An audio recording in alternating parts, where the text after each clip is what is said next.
Ladies and gentlemen, welcome to the main event. Welcome to WHW Monday. Tony Schiavone and Conrad Thompson. Jim Crockett for Starrcade, 605 NWA. TV title, Cajun Omni, the Bunkhouse Stampede.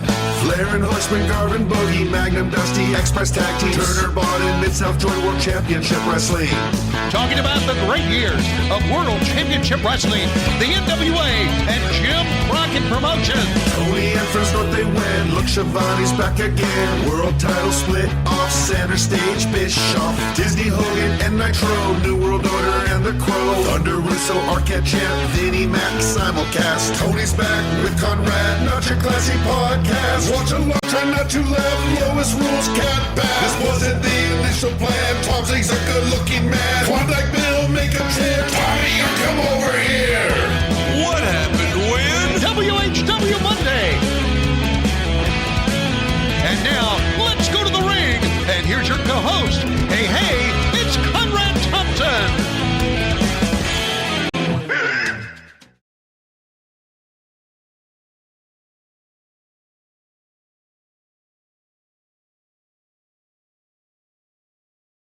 Hey, it's Conrad Thompson, and you're listening to What Happened When? With Tony Schiavone.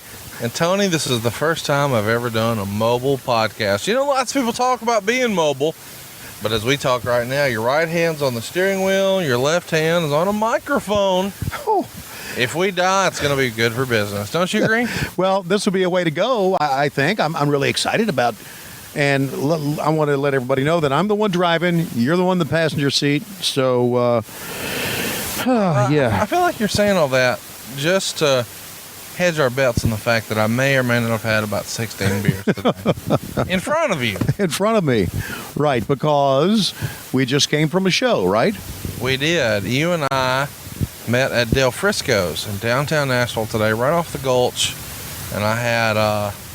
I don't know, maybe 4 vodkas, and then we cruised on over to Zany's, right, where you and I are going to be next month. But today was the Eric Bischoff show, 83 weeks, and Eric and I just did Baltimore, and now we decided to check out Zany's, and I want to thank everybody at Zany's. Great venue. Can we agree? Oh, yeah, absolutely. And people were so nice and so receptive, and really had a great time. And you know what? I was the surprise guest, which I thought was very cool, and thanks for inviting me there. Well, we were excited to have you. You know, it's a big deal to be back in such a home of professional wrestling. I know you weren't here in 1989, but we're almost upon, believe it or not, the 30-year anniversary of Ric Flair, Ricky Steamboat, right here in Nashville. Wow. And that was what?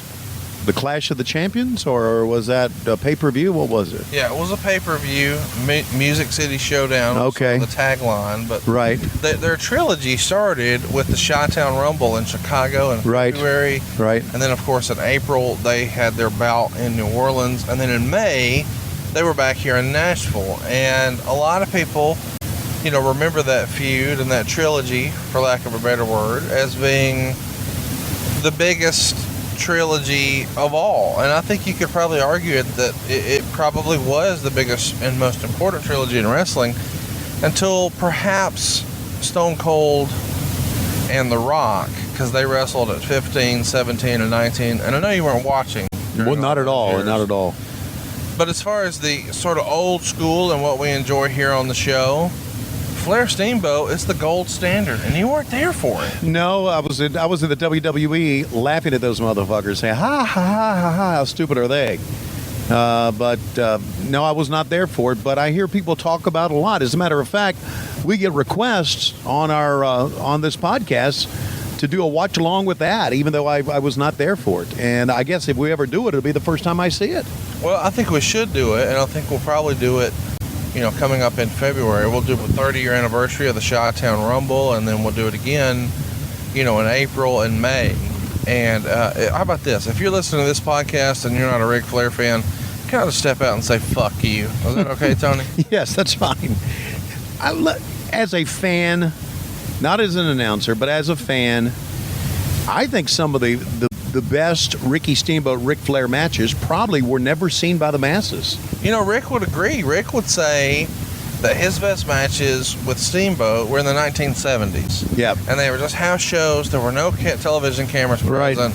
And people just went bananas for him. And he really felt like that was their best work. And unfortunately, they'll never see the light of day. But I'll tell you, the trilogy they had in 89 is as close to perfection as you'll get. And I think a lot of fans agree with me. And I think most Ric Flair fans would say that 89 was probably his best year, simply because of the television concept where you could see all of this stuff. Not just the trilogy with Steamboat, but my goodness, in November, he had the New York Knockout, the I Quit match with Terry Funk. Right. Great American Bash 89, which was an interesting concept as well. I just think 1989, as far as what we can go back and watch today, is probably Ric Flair's best documented year matches. That could be Ric Flair's best documented year. I would agree with that. I can remember going to the Greensboro Coliseum and seeing he and Steamboat have a 90-minute Broadway in a cage, double juice. It was incredible. And I remember thinking, God, I'm in the midst of greatness here. So, but documented, yeah, I would agree. It's a shame that all of that wasn't filmed, because the idea of him and Steamboat in a cage with, as you said, double juice, man, that's incredible. I mean, I would be all about that. And I guess we should catch everybody up. You and I right now are in your SUV on our way to Atlanta from Nashville. And this is the very first time that we've done what we're affectionately calling a What Happened to Win? Tony and Conrad took a road trip. Yes. And we were supposed to, for everybody who thought, well, they're going to do Royal Rumble 1990, which did win the poll. Well, we decided we would do this because we thought it was different. Now, I started out the weekend by going to Kentucky, and I still got all the football equipment in the back of my SUV, and I went from Lexington over to Nashville, and then did was a special guest appearance for you and Eric at Zany's, and now we decided we'll just do that. And so I'm pretty excited about this. But let me say, don't be like Lois. Don't sit over there and tell me how to drive. Oh, I'm not going to do that at all. You know, listen, I understand the keys to a happy relationship, and that's not armchair quarterback at the driving. So, listen. Well, you bust my chops about every fucking thing else. I mean, you might as well. Well, yeah, but I'll bust it about wrestling. So Okay. Conrad, the mortgage guy, talking about myself in third person. I like that. We had an interesting week, too. I started out in Huntsville, Alabama. I flew to Charlotte, spent some time with the fam. And then that would be the in-laws. No. I hung out with my wife and her daughter, my stepdaughter, in Charlotte. And then I flew to Baltimore.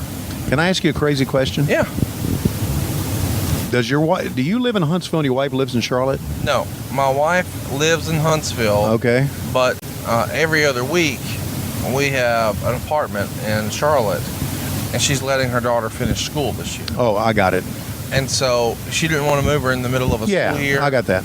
And I couldn't argue that at all. Yeah. So we sold her house, and we got her. Man, I'll tell you this, too. By the way, the new construction apartments in 2018 are legit. Really? Her apartment's got like 12-foot ceilings, granite countertops, tile backsplash, hardwood, a tile shower. I'm like, holy cow. Yeah. This apartment living, this is the gem. And by the way, in her community, and I'm going to, I guess, spoil where she lives right here for people who live in Charlotte. Yeah. There's a Ted's Montana Grill right next door. Oh, wow. And I was like, well, we got to try that just on GP. So I'm happy to say that I had buffalo. Oh, you had a buffalo burger, right? Nope, I had a buffalo steak. A buffalo steak. They have buffalo meatloaf, too, there. Yeah, they do. And but I tried the buffalo steak, and man, I got to tell you, I had never had buffalo before. I've had elk. I've had goat. Yeah. I've never talked about that. I've had goat. So I've had a lot of those different meats, but I've never had something from Ted's Montana Grill. But I did, and it was phenomenal. And anyway, so from there, I went to Baltimore, and as soon as I went to Baltimore, I realized, well, I got to go to Jimmy's Famous Seafood. Right. That's where Eric and I's first live show was. But our main man, Scott from Jacksonville, who handles all of our travel for us, he hooked us up at a casino. And I know you're not necessarily a big gambler. I like to play craps. Well, I think that's a different type. I mean, I think you're thinking of the Klondike Bill kind of craps. No. And this is a different kind of craps. I like both of them. Well, I'm sure you do. So anyway, go ahead and give me your story. So anyway, they built this new unbelievable property called Maryland Live, and there's a casino, but there's also a hotel, and the hotel is like something right out of Vegas. There's a casino in the Baltimore area? That's what I'm saying. Nobody thinks about going to Baltimore for gambling, but it's there. They not only have slot machines, they have table games, and I think you'll love this. It's a no-smoking venue. Oh, wow. That's unusual for a freaking casino. It was tremendous. So Eric and I stayed there, and then we cruised over to Jimmy's Famous Seafood, and John and all the gang over there could not have been nicer. You talk about rolling out the red carpet. Man, you know, they're a Greek family, but they are old school Italian mobsters. Oh, I like that. They just roll out the red carpet, man. You want to, like, we sat down, we didn't order anything. They set our drinks in front of us. They brought appetizers, they brought soups, they brought salads, they brought entrees. I was like, what are y'all doing? We didn't order anything. And they were like, John's taking care of you. Wow. And then they brought dessert. And I don't mean they brought a dessert. They brought all of the desserts. It's like, hey, we just wanted to show you a good time. And then we got to tell dick jokes and make people laugh. It was really a solid deal, right? You can't beat that. No, you can't. And what's funny is about every third person said, when are you bringing Tony? We've seen Bruce in Baltimore. Now we've seen Eric in Baltimore. When are you bringing Tony? And I told John, we got to bring Tony. And of course, you know, John's like, anytime. Wow. You're in. All right. And I want to mention, too, that Roman Reigns, who we don't normally talk about current wrestling, but Roman Reigns has recently come out that he has been stricken with leukemia again. Yeah, it's reoccurred. And so now that he has leukemia again, he's had to drop the Universal title, and of course the whole show at Crown Jewel happened, and it's whatever. But John is raising money for leukemia in January. Not to support Roman Reigns, but to support Roman Reigns. Not financially, but just as a show of solidarity. Support the cause. For his friend who's suffering from this terrible disease, leukemia. And so he's identified a leukemia charity, and we're going to be raising money for that. And he was originally thinking maybe we should do it on January 12th. And I even tweeted that. But I think I've helped talk him into January 11th because it's a Friday night. And I felt like we could get more of our wrestling friends up there on a Friday night. So if you're not already otherwise obligated, I think it would be cool if you could find a way to swing a visit to Jimmy's Famous Seafood on Friday night, January 11th. Are you talking to me or our listeners here? I'm talking to you. Oh, okay. I mean, you don't want to go help out? Yeah, I would like to help out. Absolutely, I would. I would like to help. So it's January what? It's Friday, January 11th. Okay. And if you'll follow at Jimmy's Seafood on Twitter, I'm sure they're going to have details on how you can participate soon. I believe it'll be a who's who of wrestling. You know, Roman Reigns has a lot of friends in wrestling, and so does Jimmy's Famous Seafood. And they're going to team up here to raise a lot of money for a great cause. And interestingly enough, when I first tweeted that, there were a few people who were like, Roman Reigns doesn't need the money. Guys, we're not raising money for Roman Reigns. Right. Come on. Right. A ton of cash. We're raising money to donate to a leukemia charity. Sure. It's just weird to me that would even cross anybody's mind. Well, you know, some people just got to be contrary. You know, some people got to be dickheads. Some people got to be pricks. Some people got to be assholes. Some people got to be motherfuckers. Some people got to be cocksuckers. Some people got to be dick lickers. Some got to be cunts. Wow, that escalated quickly. So right now, you're fiddling with your phone and you're looking up the name Court Bauer. Yeah, I'm looking at the name Court Bauer because it's. I think it's time for you and I to talk about Blue Chew. Well, listen. So we now let's just make sure that everybody gets this down. We just transitioned from leukemia to Blue Chew. I don't know if that's proper or not, but that's what we're doing. Blue Chew will not cure leukemia, but it will cure your soft dick, right? That's what I've been. Yeah, yes, it will. Listen, you can act like it wasn't happening back there at 83 weeks, but just a few minutes ago, me, you, Eric, Tony Schiavone, you're Tony Schiavone. Yes, I am. Cassio Kid. Yeah. We're all talking about Blue Chew. That's right. And Dave Milliken's got a hot new girlfriend. Yes. And thanks to Blue Chew, she's feeling like she's 19 again. Yes, she does. I'm sure. Well, I guess she does. I was going to say, I'm going to have to take your word for it. Dave's a good friend of mine. That's his new girlfriend? That was okay. I hope we didn't run her off by the talk. No, I don't think we did. Listen, if Dave hasn't run her off by this point, we can't either. Yeah. Okay. Here's what I want you to know. If you want to get in your Wayback Machine, which clearly you do, if you're listening to What Happened When, because we're all about nostalgia here. Can we agree? Well, that's what we are. Yeah. Well, what about the days when, man, your dick got hard as a When men were men and women were damn proud of it? Who used to say that? Well, there you go. Okay. I feel like it's Space Mountain time. Yeah. We can pretend like it's Ric Flair 1986, not necessarily Ric Flair 2016. Right.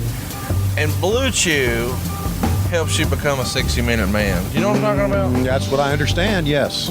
So not only will it help you if maybe you've got some performance issues, but it's just a performance-enhancing drug. So if you want a little more confidence, you want to go one-on-one with the great one, as The Rock would say, you need a few extra rounds, you're looking to go the distance, Blue Chew is the jam. Now, the great thing about Blue Chew is compared to Viagra and Cialis, which I know you've been a fan of for 20 years, Tony, these products are chewable, which means they're faster and they're working on empty stomachs. So you can use them day or night. And as if that wasn't enough, you can get Blue Chew without the awkward visit to the doctor's office. You don't have to go in and say, hey man, my gimmick don't work, or I'd like a little help getting the hot tag for my gimmick. Instead, you can just go online right now and a physician's going to help you out at bluechew.com. Maybe even better than that, though, there's no awkward wait at the pharmacy. Instead, Blue Chew shows up at your door in a discreet package. So nobody knows. So there's nothing to be embarrassed about. There's nothing to feel awkward about. Blue Chew is fast and easy, and we've got a special offer for all of our listeners right now, don't we, Tony? You can visit bluechew.com and get your first order free when you use this promo code. You ready? WHW. It's that simple. WHW. Only thing you got to do is pay the $5 shipping. That's Blue Chew, BLUE. Chew.com, promo code WHW. First order free, only the $5 shipping charge. Now, Tony, I just want to clarify here. Can we agree that probably 98% of our listeners or more are male? I would think it's probably more. Yeah. What we're talking about is making your significant other happier, smile a little wider, smile a little brighter. I mean, let's just get it to brass tacks. From a super hard dick for $5. Are we not? That's what we are. That's what we're doing. I'm not so sure, though, that a harder penis would put a bigger smile on Lois's face. Let me just tell you it would. I haven't serviced a lot of Loises. You have. Miserable old bitches. So I'll be honest. Yeah. I've never laid with a Lois in my life. Okay. Much less yours. Just any old Lois. Any old Lois, right? I mean, it's not a common name. No, it's not. It's not like Mandy or Medusa or Deborah. Wait, hang on. Or Medusa? Marlena. Wow. Okay. I feel like you're naming some pretty peculiar names here. Okay. Well, okay. So anyway, it's not. Do you think, hypothetically, do you think you'd need Blue Chew with any of those names? No, I'm not going to answer that question. I'm going to take the Fifth Amendment. Yeah. Well, you don't need the Fifth Amendment. You need $5. Go to bluechew.com and use that promo code WHW and find out what happened when. You had a super hard dick, my friend. Seriously, right? That's what we're talking about. Listen, we can mince words all we want. We're talking about super hard dicks, are we not? Oh, yes, we are. Can I ask you something? We're driving between Chattanooga and Nashville, and in the pouring down rain. And the pouring down rain. Yeah. While you drive with one hand. While one hand and one hand on my microphone. and have you ever gone this way before, between Nashville and Chattanooga, driven this way? Or have you just got to go down 65, don't you? No, yeah, that's right. So what I normally do is I'll take 65 up, but I will jump on 24. Yeah. So I'm not opposed to that. Okay. Are we on 65 right now? We are on 24 right now. Oh, well, 24 is going to get us there. 24 is going to get us to Chattanooga. Then 75 is going to get us to Atlanta. Yeah. And then I'm going to drop you off wherever you're staying. And then I'm staying at the Westin. Oh, my. Of course you are. And let me just tell you why I'm staying at the Westin. and I'll tweet a picture of this, I'm sure. But I'm staying at the Westin because I had Scott, our travel guy, Yeah. hook us up with a hotel that was quote unquote pet friendly, because Megan's coming home tomorrow, Okay. but I'm not going to be home tomorrow. Okay. So because, Roll Tide and whatnot, Yeah. she's coming to Atlanta tomorrow. Oh, okay. Gonna break up the trip. But she's bringing her new puppy. Yeah. Have we talked about this puppy? No. What? It's not. It's not Ginger. Not Ginger. Ginger's the greatest dog that ever lived. No, she may be close, but go ahead. No. Ginger is the official What Happened When dog. Okay. I put it on Patreon, so it's legit. Okay. You're so full of shit. Go ahead. Yeah. I'm sorry. So, I don't know what happened to her, but like a month before the wedding, Megan decided to get a puppy. And I think it's because her daughter wanted a puppy. Right. I wasn't going to protest. I'm like, whatever you girls want's fine. Right. You know the routine. Sure. That's what married men do, right? They cave into the whims of their wives. So I did that, and I said, whatever you want's fine. Well, she got a dog, and this dog is a puppy. Yeah. And she is the size of my hand. Yes. And now this dog lives in our laps and shoulders because it's that tiny. Okay. It's just a teeny-tiny dog. Right. And this dog is going to be at the Westin tomorrow, shitting all over the place. Now, I would like to say it's not. And she's trying to puppy pad train the thing, which I guess means you put down a giant paper towel and then it shits on that. Right. But I don't know that that's actually going to work at the Westin. No, dogs shit where they want. And what type of dog is this? I'm not really for sure, because the deal is I know it's a poodle, but I know that there's 1,000 different things you put in front of the word poodle. Right. And I've never understood, because I've never cared enough to look. Is it Dijon or Bichon? I feel like it's Bichon poodle. Bichon poodle? Yeah, and Dijon mustard. I feel like I need this Bichon poodle to have some Dijon mustard, slap it on there with some... Bichon poodle sounds like an NBA player's name. Well, it Just might saying. be. Okay. He used to block the Kembe Mutombo shit back in the day. I don't know if you remember. Well, here's some advice from a dog person, and it's advice that I should have always listened to myself, because we got 4 dogs. From now on, we're getting Chihuahuas. I've had a Chihuahua before. Yeah. And that Chihuahua was a fucking nightmare. But they only shit like little Tootsie Rolls. That's all.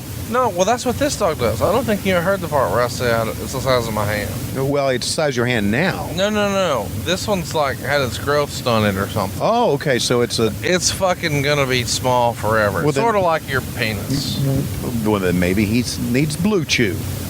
No. I don't think Blue Chew's gonna make her grow anymore, but it could make him grow. So, hey, man, you just saw a live What Happened When. You and I are getting ready for our big show this coming weekend in Charlotte, North Carolina. Right, at the Comedy Zone. That's right, the Comedy Zone. We're going to be there, and it should be fun, man. It's going to be on a Sunday. There's no Panthers competition that day. Tell everybody where they can get tickets. They can get tickets at Tom Zink. That's TOMZENK.com. TomZink.com. What a great deal, man. Who thought of that? Yeah, well, it must have been the guy to the next to me. I was a little story here. I said I called Dave Silva the other day, and I said, "Hey, did you talk to the boss recently?" And he said no. And of course, he and I laughed. We knew what we were talking about. We call you the boss because we're all just kind of living in Conrad's world. So we thought that was very funny. So you think up all the stuff. You do. You're the idea guy. Are you awake over there? Hello? No, I am. Okay. It was just rare that you gave me a compliment here on the show. Well, you are the boss. I've got. Well, I don't position myself as the boss. Right. That's something you guys say. I don't refer to myself that way. Right. So we got a long time to drive here. We're still not out of Tennessee. We ought to think about before this night's over, making some crank calls and maybe calling Lois. See how she's doing. She'll motherfuckers, or don't fall asleep on me over there. Damn I'm it. not gonna fall asleep. I will tell you this though. All right. We're gonna need to stop for urination and or food. And by and or, I mean and. Okay. Because at some point, I'm going to need like cheeseburgers or ice cream or whatever kind of fat guy foods we can get off the highway. Okay. And I know that you're on DDP Yoga. Right. And I don't feel like we've talked about that a lot, but every time people see you, they keep saying you're the incredible shrinking man. Yes. And today at Del Frisco's, which is one of the finer steakhouse brands around, can we agree? Oh, it's awesome. So we were at Del Frisco's in downtown, and I sent you a screenshot of the menu thinking, what do you want? And of course, Right. Cassio wants a damn filet mignon and mashed potatoes. You know, he's uppity. Oh, I know, yes. But you wanted a Caesar chopped salad with salmon. Right. And that never crossed my mind that would be something that you would order at a steakhouse. But when it was all done, man, you licked the fucking plate clean. So it must have been pretty good. It was great. 590 calories. 470 for the salad, 120 calories for the salmon. And it was absolutely, and it was great. Yeah, I had a French dip sandwich that was like 3 times that. I mean, that may have been with the side. I don't know if you saw, but they put my side in front of Eric, and he ate it. So I just got a sandwich. I didn't get a side today. But when we were at Zany's, they managed to fry up a couple of mozzarella cheese sticks because that's what fat guys like me eat. Wow. Eric ate, this blew me away, deviled eggs. You know what he told me, too? He said, listen, I'll listen to what happened when last week with you and Tony. Yeah. And you guys talked about Sonny pooting. Oh. And I want to feel like I'm part of the team. I'm going to get these deviled eggs. And he's going to poot. And I'm going to rip a couple of sick farts later. Whoa, man.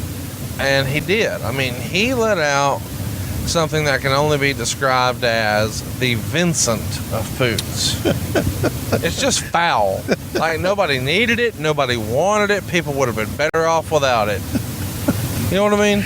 Yeah, I know what you mean. Hey, which reminds me, you're a newlywed still, and Lois and I. Can I tell you that I love my wife? I know you do.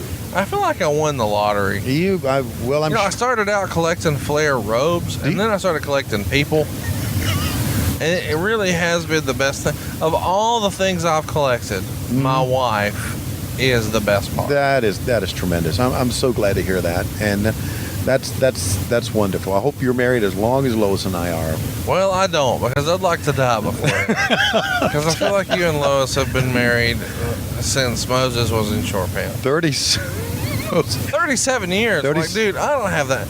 I'm too fat to live 37 years. You'd be surprised how long you live. But anyway, I just thought that marriage, you change in marriage, and I'm sure that you and Megan are not at this point as of yet, but Lois and I are, okay, where I call Lois on the phone, like when I'm on a road trip, like I did today, and I talk to her about how I shit. No, listen, you're going to be surprised. That's actually a topic of conversation already, but continue. So I went out the other night. We had a couple of Patreons with us. Had Wesley Smith, had Dustin Huffman with us. Dustin is from Cincinnati. Had his buddy Stewart with him. Wesley is from Kentucky, right outside of Lexington. He works in Lexington. We were in Lexington, and we all had dinner.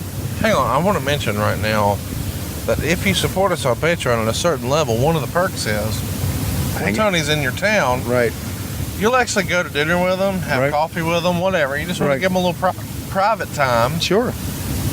Do you or do you not show your penis? I do not. I do not. I have to find. Is that available for another extra level? No. You mistake me with your father-in-law. What would a patron need to contribute in order to see Tony's what happened when? There is no amount of money. Don't even start that. Is it that bad? So anyway, I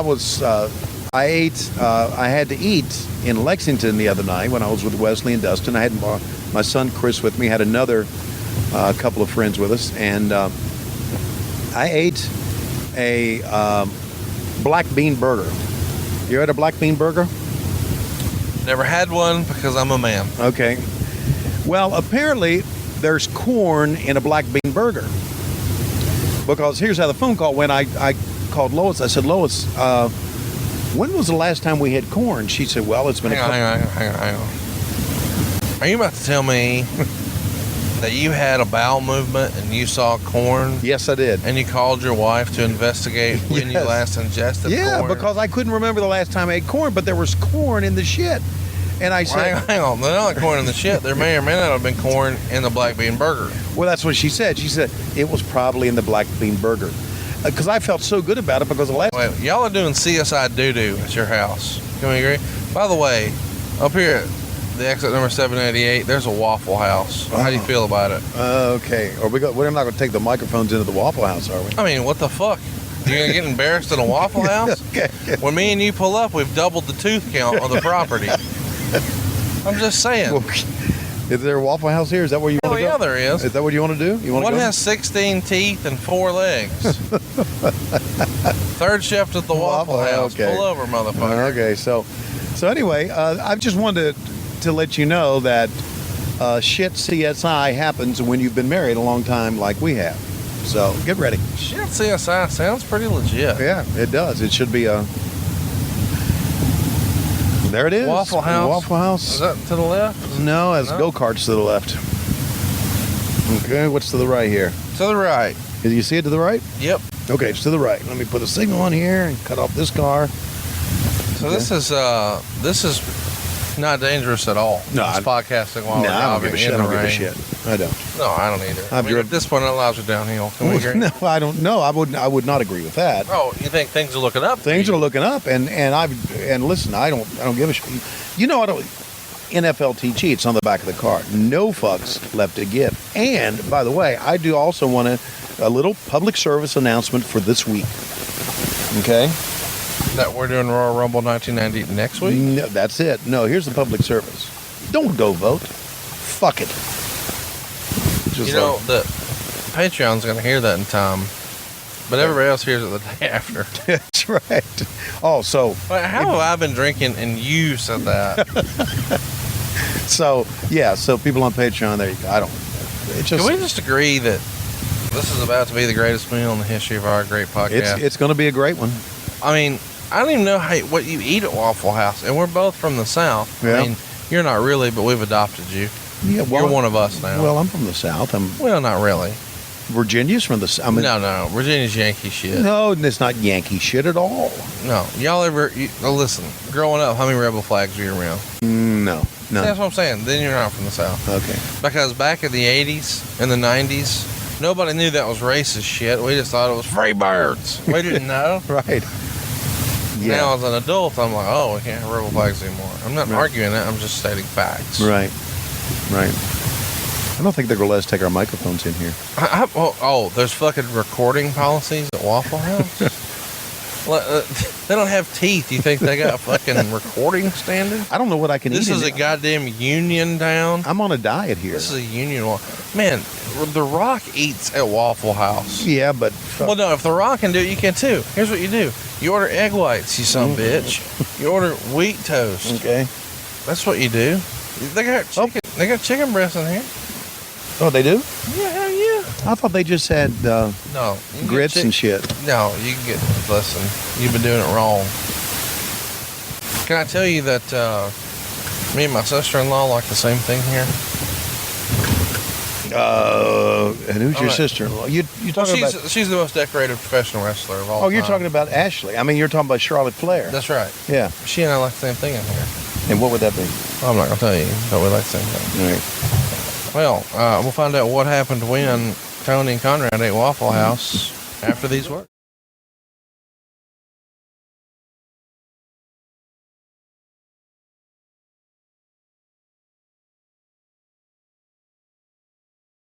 After the Waffle House action. How was it for you? Was it as good for you as it was for me? It was awesome. I look, I count my calories, and I got on my calorie counter thing on the phone, and I was able to find out that a Fiesta omelet was like 480 calories, and some hash browns were like 200 calories. So I got in there out of 1,000 calories. I thought it was great, man. And you talked about this Waffle House. I think Waffle House gets a bad rap because they see it being southern and redneck and trashy, but God, it's got great food. Well, not only that, how about this? If you live in the north, it's called Our Diner. Right. Like, it's no different than diner food everywhere else in the Northeast, except this is a chain. And I'll tell you this, it's still better than eating at the Tennessee Taco Shack, which we see here at the Kangaroo. You know, I find it ironic that the Tennessee Taco Shack is right across the street from what they're calling Twice Daily. Because I feel like if you eat at the Taco Shack, you're going to be going twice daily. Oh, God. Well, so anyway, I would suck up the Waffle House more, but they probably don't want to sponsor us, so the hell with that. But anyway, I love Waffle House. Love everything they got. The people who work there are always so nice, and they really are. You know, I may have told this story before, but Heenan and I used to eat at Waffle House. Really? What Yes. was Heenan's go-to at Waffle House? He would like steak and eggs. And, you know, there's the steak they serve you at Waffle House is not the greatest steak in the world. It's a little flat piece of beef, right? But he would eat it. But what Heenan and I liked about Waffle House was what they put on everything. And you see them ladle it if you sit there. We talked about this. Yeah. Talked about this. Yeah. Take off flavor. or what? Flavor Fry. Yeah. Yeah. And we just loved Flavor Fry. And Flavor Fry is the fucking bomb. I think oh, you got a green light. I think we talked about this recently. Yeah. Maybe even off air. But Waffle House, believe it or not, is one of the establishments who sell the most steak in North America. What? Yeah, because here's the deal. They're open 24/7. Right. They're affordable. So if you got a bunch of locations and you're affordable, Right. you're going to sell a bunch. Like a few years ago, the number one chicken seller in the United States was Chick-fil-A. McDonald's. Because they're everywhere. Everywhere. Right. So you count chicken nuggets and chicken sandwiches and chicken biscuits and shit before you know it. You're the number one chicken seller just based on location and price. And I think that's probably, you know, why Waffle House is there for steak and not necessarily Ruth's Chris. Well, I can't believe, really, I can't believe that you let me over, motherfucker. It pisses, you know what? With Tony Schiavone here. That pisses me off. That he sees you in the turn lane. Right, and won't. You and really don't have a choice. The lane is about to end. It's a merge lane. It's going to end. He knows that, and he's like, "Fuck you." He won't move over. Yeah, Jesus Christ, I hate that. It's sort of like when you were already there and JR tried to come in on you. Oh, jeez. It's nothing like that at all. Well, it is. Okay. Because he was yelling, "Let me over, motherfucker!" Here comes JR on the merge lane. Sassafras. Yeah, there you go. So anyway, No, he was on the Jericho cruise and we weren't. yeah, I know. But you know what? It's just like you told Lewis Black one time. You got to be over, and he's over, and I'm not. Whoa. Your podcast gets more downloads than JR's does. What? Yeah, I'm on the inside track. Wow. That's only I'm not because. shitting on JR. I'm a big fan of JR. Right. He's my favorite announcer ever, Right. without question. What the fuck? Really? No, I just wanted to say without question. Okay. Well. Um, Well, then Cassio's my favorite fat ass redneck ever. How's that sound? I'm fine because I'm not a fat ass redneck. Okay. I'm Southern refined. Listen. Besides my Miller Lite addiction, and I'm not going to call it addiction. I'm going to say just appreciation. There's not. I mean, what else about me is redneck? Nothing. No. Miller Lite's about it. Yeah, if you can call it a redneck beer. Oh, which reminds me, you know, we have a lot of people follow us on Patreon, follow us on Twitter, follow us everywhere. Hey, by the way, speaking of patrons, has Efren butt fucked you yet? Stop it. No, he told me that his low-key plan Okay. was to get a hall pass from his partner. Okay. Because if he got one, Okay. it's going to be you. No, stop. So anyway. He told me he didn't think he could hit bottom, but Okay. he could fuck up the side. Uh, I don't know what that even means. Jeez. Efren, we love you, buddy. We really do. Don't pay attention to him. So anyway, one of our patrons who we talk about a lot is Bad Money Slim. Bad Money Slim! Motherfucker. We were, you know, I'm on it every Mondays. Every Monday I'm on Patreon live. And Fans can interact. Fans can interact. Questions. Okay. He told me one time, he said, do you drink a lot of beer like Conrad? I said, no, I don't. He said, well, he was at a show where you were drinking beer. I said, well, how many did he have? He said 14. Wait, Bad Money Slim's a low-key counter? Okay. Yeah, and yes. Shit. And I said, did you count the number? And he said, yes. I said, you counted his beer? Yes. Fuck, so, well, you know, he's got a bar, so I guess. Oh, is that Bad Money Slim's gimmick? He owns a bar? Yeah, he owns a bar. Oh, I didn't know that. Yeah. Well, yeah, listen, it's probably true. I mean, here's the deal. I'm a big guy. Can Yeah. we agree? Right. And I come from, you know, some Irish and Indian stock. So I can drink a lot. Irish and Indian? Do you mean like Native American or I mean, like Wahoo and Fit Finland. Oh, okay. You don't mean like a poo who's or a boo, whatever his name Here's is. the thing too. I don't even know that me and you talked about this, but we got Ancestry DNA to sponsor 83 weeks, and I got to do my real. I'd like to say hello to Dave Green, by the way. Go ahead. Where am I from? Who am I? Blah blah blah. And I was told my whole life I had Indian in me. Yeah. And it turns out I don't. Right.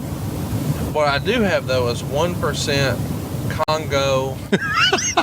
Right? I feel like Michael Hayes. I'm more black than you are. Congo. I'm from Congo. You're not. There's not. Listen, hold still. I'm gonna unzip. I'll show you. I'm Congo. Fucking Congo. What? You fucking Congo. Go over into Congo. It says, we're now going to the deepest jungles of Congo, and here's a tribe. Look at this guy. The guy goes. Hang on. That guy goes. Roll Tide. Now, hang on. What you just started right there, and you didn't even know it. It was inadvertent. Is you started the Akeem the African Dream promo.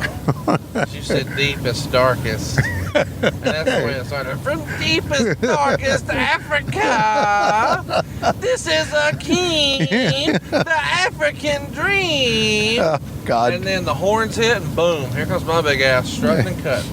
Holy shit. I mean, I'm Con King, the Alabama Dream. Yes, you are. Tell me I'm not at least 1% Congo. I got the paperwork to prove it. Congo. Okay. So you had, well, first of all, can I just be very honest here? Yes. I know I don't have the downloads of Bruce. I know I don't have the downloads of Eric. Okay, I know I don't. Listen, let me just tell. But can David Green get off his fucking ass and give me a sponsor too? Well, we just did a promo for Blue. Well, he didn't get it for me. Okay. Okay. Here's what I was gonna say. And what? Let me make you feel better. Okay. And I've heard that this is a popular statement. Okay. It's a good size. Your show's a good size. Okay. Yeah. Okay. It's cute. It's perfect for me. Yeah. Okay. Well, anyway, That's and what Judy told Cassie. Oh. Like, it's a good size. God. And, you know, a friend of mine went to close a deal recently. Where are we talking? The mortgage business or something else? Nah, not the mortgage. Okay. All right. A friend of mine wants to close a deal. Okay. Follow me so far? I got you. Yeah. And the person he was selling, she said, well, you're very non-threatening. I didn't know what to think about that. I didn't either. Non-threatening. Huh. So she thought. Non-threatening. Well, he's not getting laid is basically what it is. No. I think he closed the deal. Okay. He was told up front he was non-threatening. All right. And it made me wonder, was there like some sort of performance anxiety? Or? Yeah. Huh. I guess so, though. Wow. Non-threatening. Hey, you know, I'm going to be in Atlanta tomorrow. Yes, that is, by the way, on Monday, the 5th of November. You'll be in Atlanta. So we're taping this on Sunday, but I'm just saying hypothetically, when you're saying you're on Patreon every Monday night. Right. Ah. I'll be in Atlanta. Okay. Well, that means you'd have to come to my house. Well, I'm not invited, but we could meet at like a Starbucks or somewhere Lewis would agree on. Right. And do it there. Yeah, wherever you'd like. Yeah, that would be great. Oh, what if let's dream big. What if me and my wife had dinner with you and your wife? Uh-huh. And we put it on Patron. Put it on. Wow, that would be something, wouldn't it? You think we can get Lois to go for that? Maybe No. the whole thing, a few minutes. No, she wouldn't. She wouldn't go for that. She wouldn't get on Patron at all. No, she. All right, what if she held the camera so you and I could be on Patron? Well, to be on Patron, you can't really do it on your. You can't really do a live Patron on your. We could take a laptop. Okay, that's what we have to do. Take a laptop. You think that's to be the first time they've had a laptop at Del Frisco's in Atlanta? They used to report on Pop, dropping trowel, or whatever he was doing over there. Wait a minute. By the way, have you been to the Del Frisco's in Atlanta? I'm not. No. It's attached to the Oriental Hotel, and that's not even racist. That's the name of it. Can you believe they called it that? They call it. They don't call it Oriental. They don't call it Oriental. They don't call it the Asian Hotel or anything like that. Asian. Yeah, if it was just Turner, y'all would call it the fucking.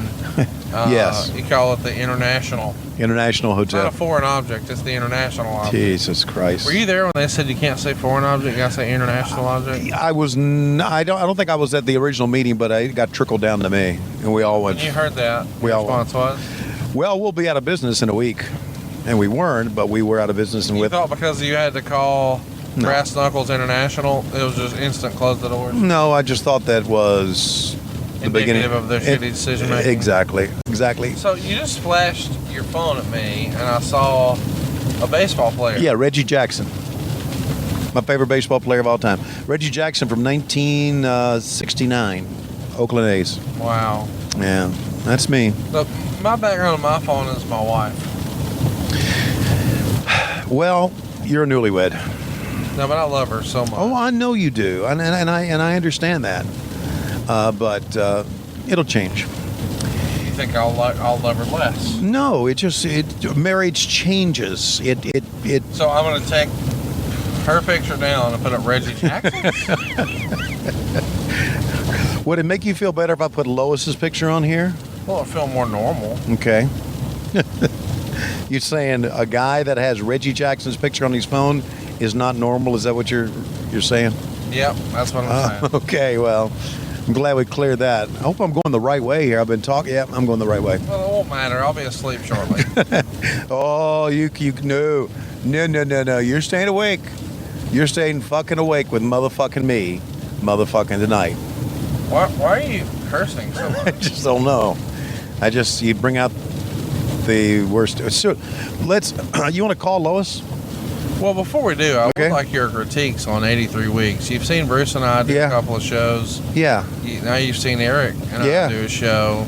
Yeah. I thought our Baltimore show was better than our Nashville show, but Okay. I felt like that because I had more Eric and Eric likes it when there's more me in there. Okay. And I don't get that, but we were certainly more argumentative here in Nashville. Right. You got the chance to see it. What's your thoughts? What's your feedback? I thought I liked it because I thought he was very entertaining. When you said you were going to do a podcast with Eric, and Eric has mentioned this to you before. He said, I'll do a podcast, but I'm not funny. Right? He said that. That's what he says. But he actually was very funny. He told some very good stories, and he told them with a funny twist to them. And I think he's much funnier than he gives himself credit for. So I really, really enjoyed it because I didn't know what to expect. I thought it'd be these boring stories, but he's and it's the first time that Eric and we saw each other briefly at Starrcast. But it's the first time Eric and I had a chance to sit down and talk to each other, and it was great, man. It really, really was great to see him. And of course, I always make jokes about the Gold Club, and of course, you just kind of brought it up between us. Hey, I'm going to start some shit. Let's go ahead, Tony. Tell Eric what you've said about him about the Gold Club. So, and you tucked that shit. yeah, well, I told the truth about what happened. When? Ha! What happened when? Yeah, okay. Got in a scandal? He wasn't I guess he wasn't in scandal, but the scandal wasn't. What actually happened with him and the Gold Club? I don't know exactly, but I know that what the court document said is that they had surveillance on him enjoying a good time there and may or may not have Right. partaken in some wares. Right. But there was no money that exchanged hands. Right. He wasn't soliciting a prostitute. No, and he never was indicted for anything, was he? No, he didn't get in any trouble at all. And no, the thing is, like, everybody wants to play gotcha on social media, but right. It's like, he was guilty of going to a strip club. Exactly, and I told... Tony, you've been to a strip club. Yes, I have. And I have too, and neither one of us got arrested for it. No, and I told the story about the FBI getting in touch with me and saying, we want to talk to you, and I went, holy shit, what the fuck's going on? And they said, here's some pictures we got, surveillance pictures of Kevin Nash going to the Gold Club.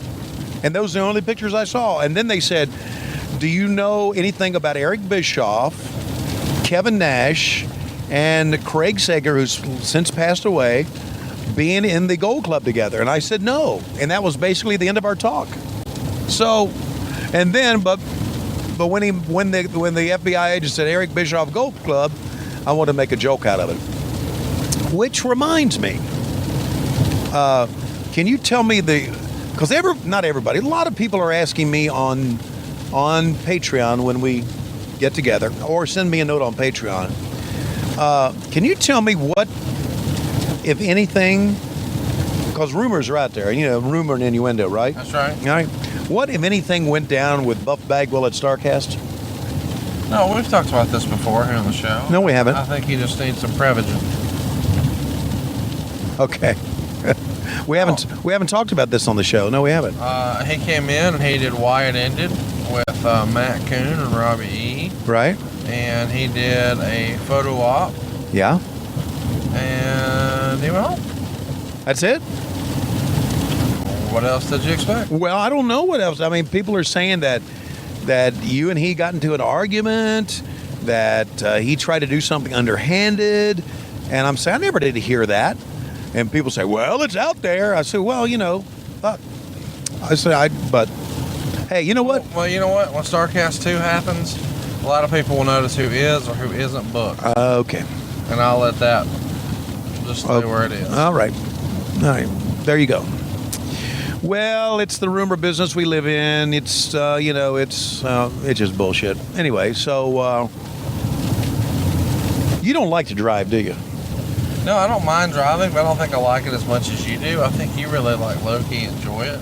Oh, my father was a truck driver, and not one of these big trucks. He was he hauled gravel and dirt and stuff like that in what we called a dump truck.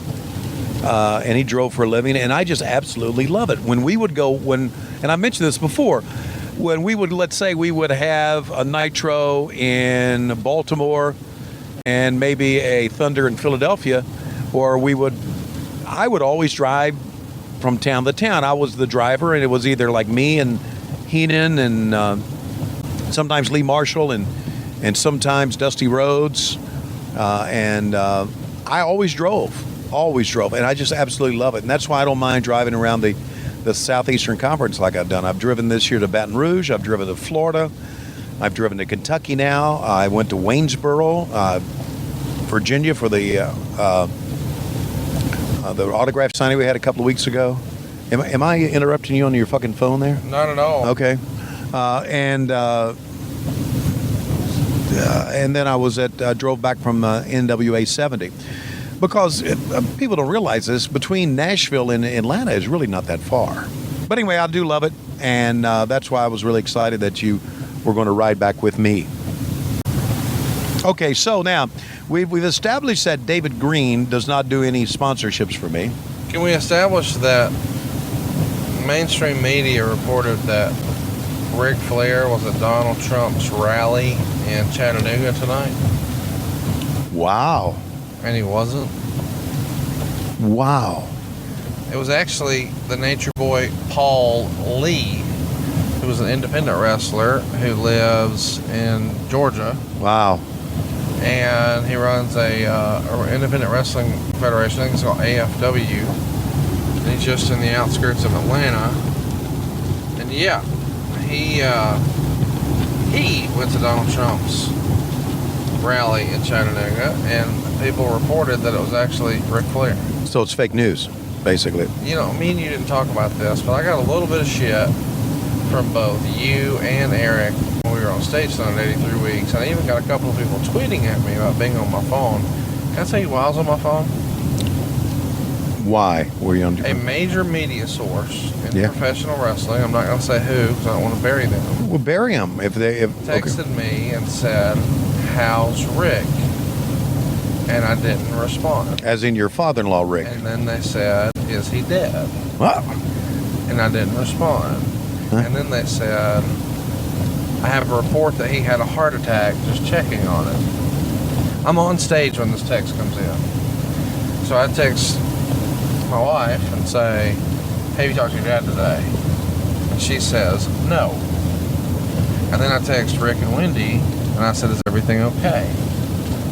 And I waited, and when that text came in, when I got a response, I immediately snatched it up to see what it was and started texting back, and that's when you guys started busting my balls about texting during the show or being on my phone. But I thought legitimately, Pop just had a heart attack.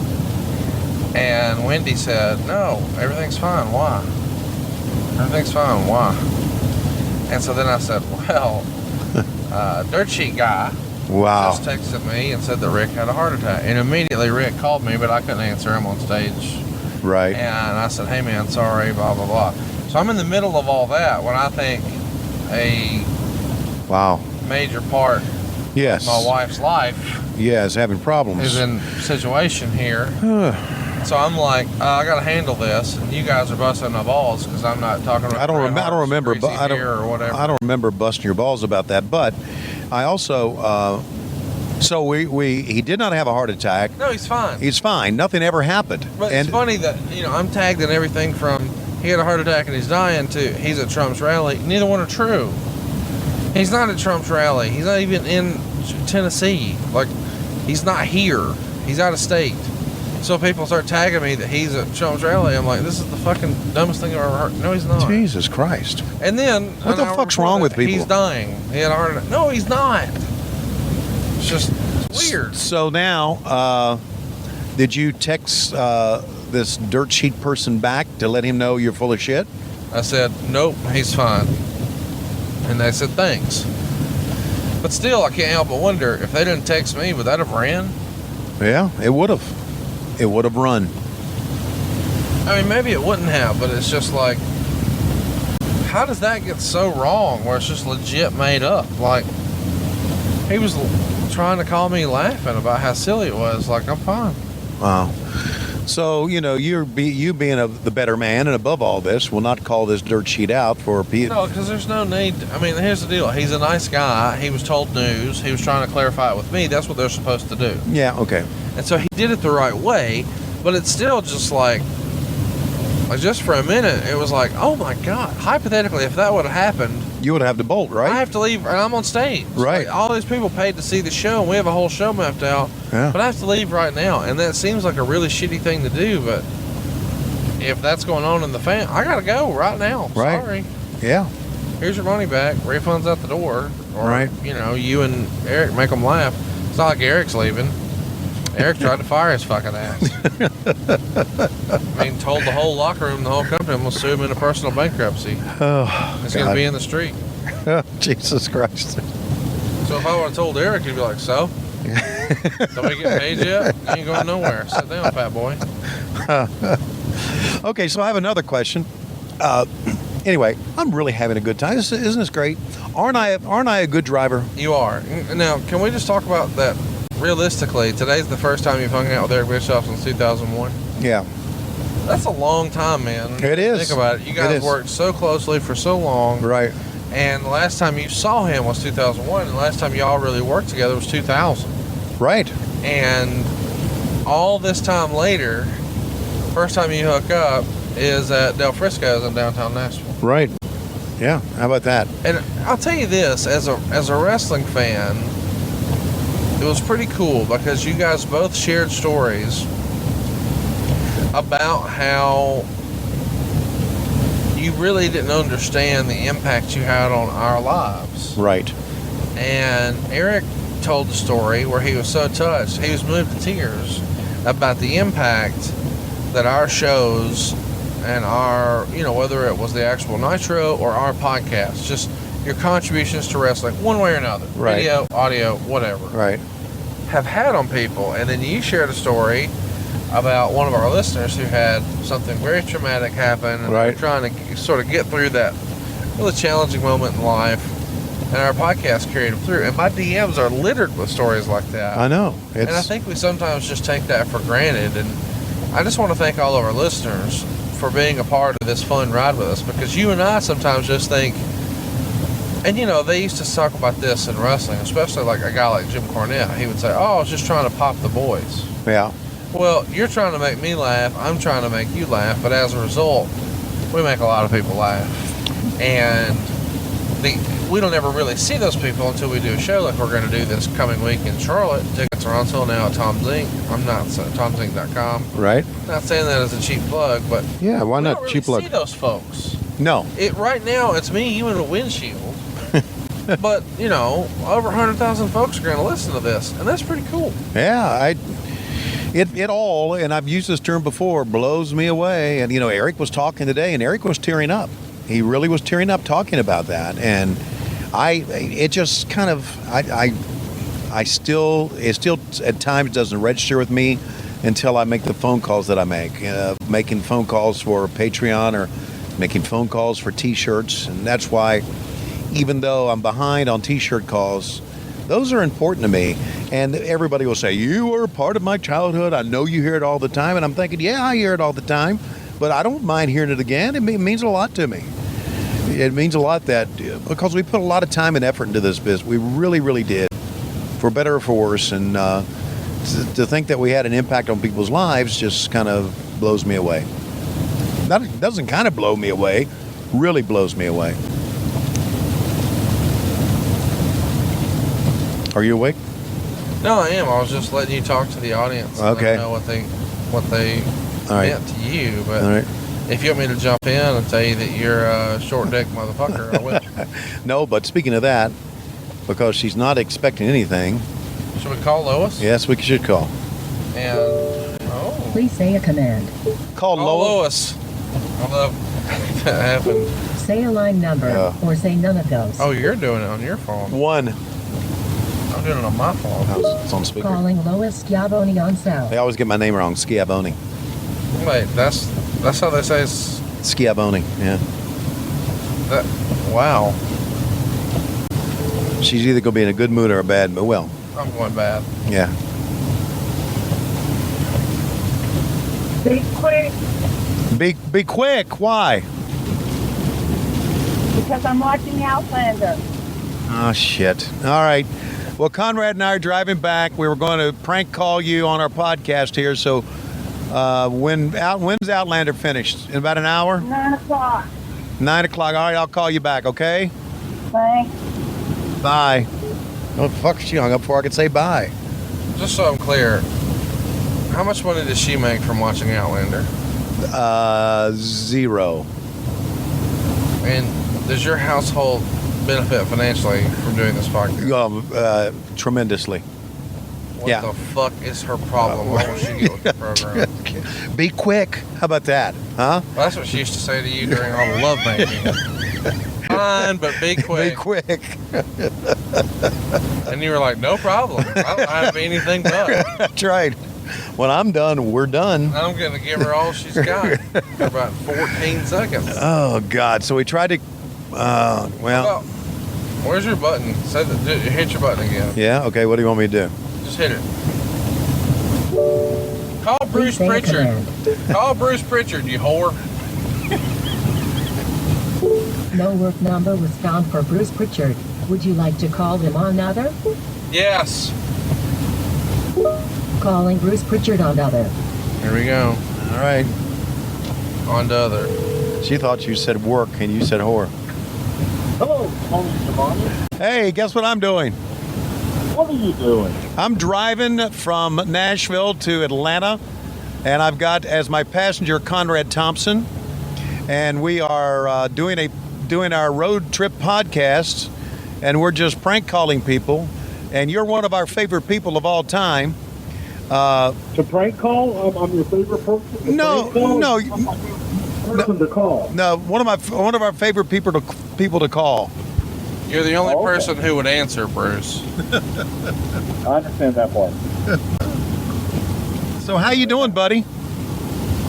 It's going absolutely wonderful, man. I'm just trying to get used to this new time zone. It's late in the evening for me.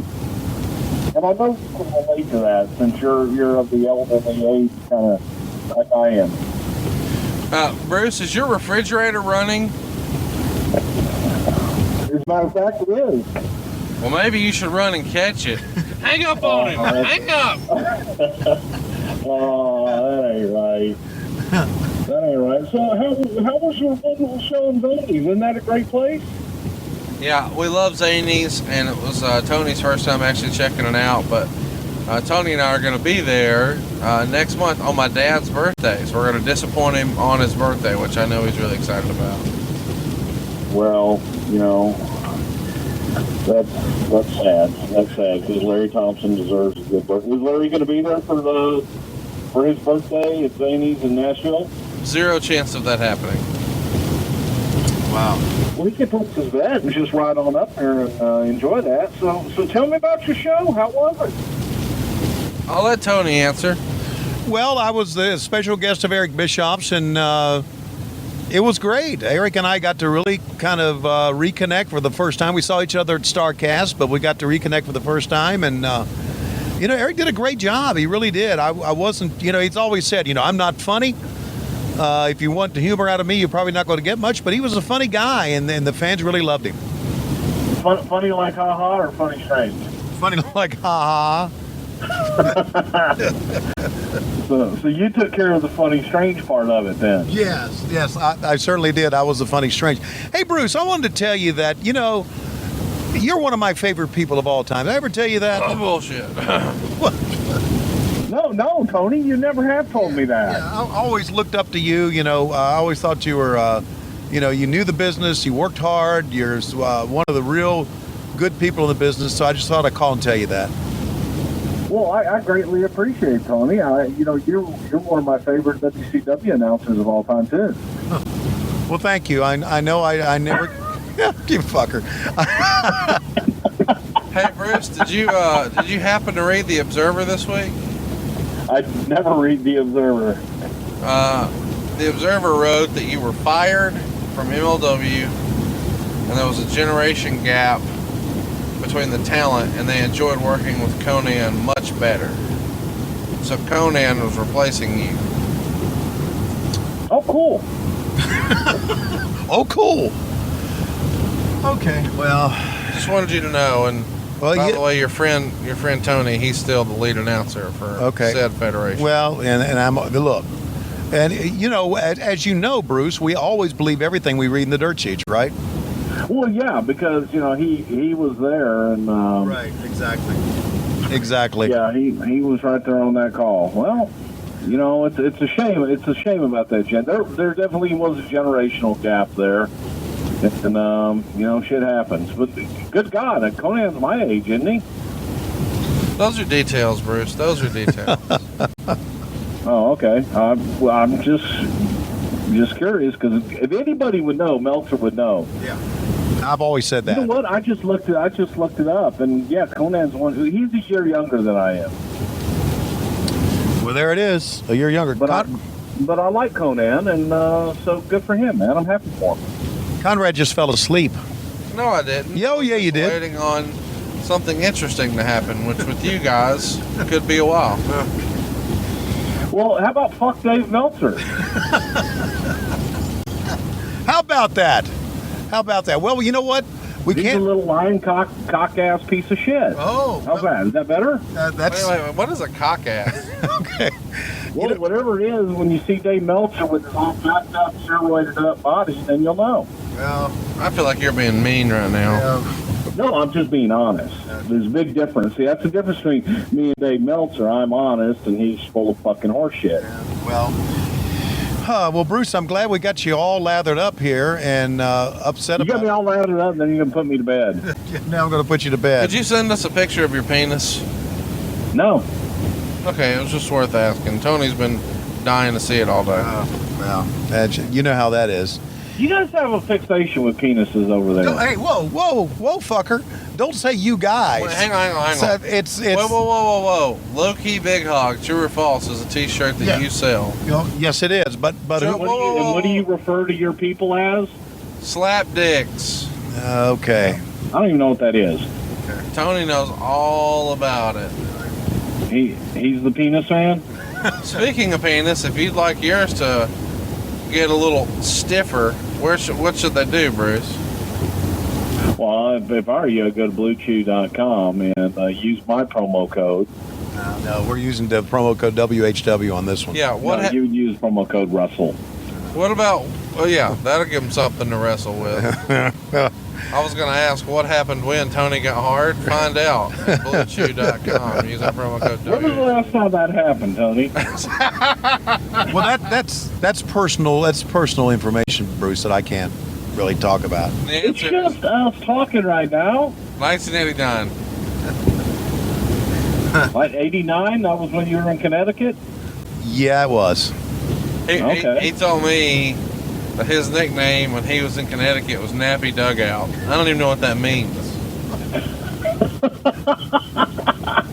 Nappy dugout.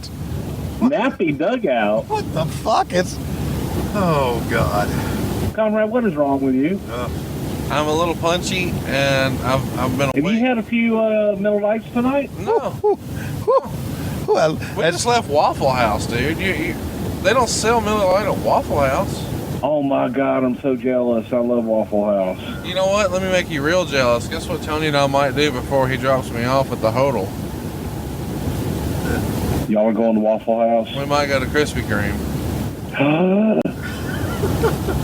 This is real. Did you know that Bruce Pritchard was obsessed with Krispy Kreme? I did not. Whenever he comes to Huntsville, his first stop is to Krispy Kreme, and he gets as many boxes as the back seat will hold. My God.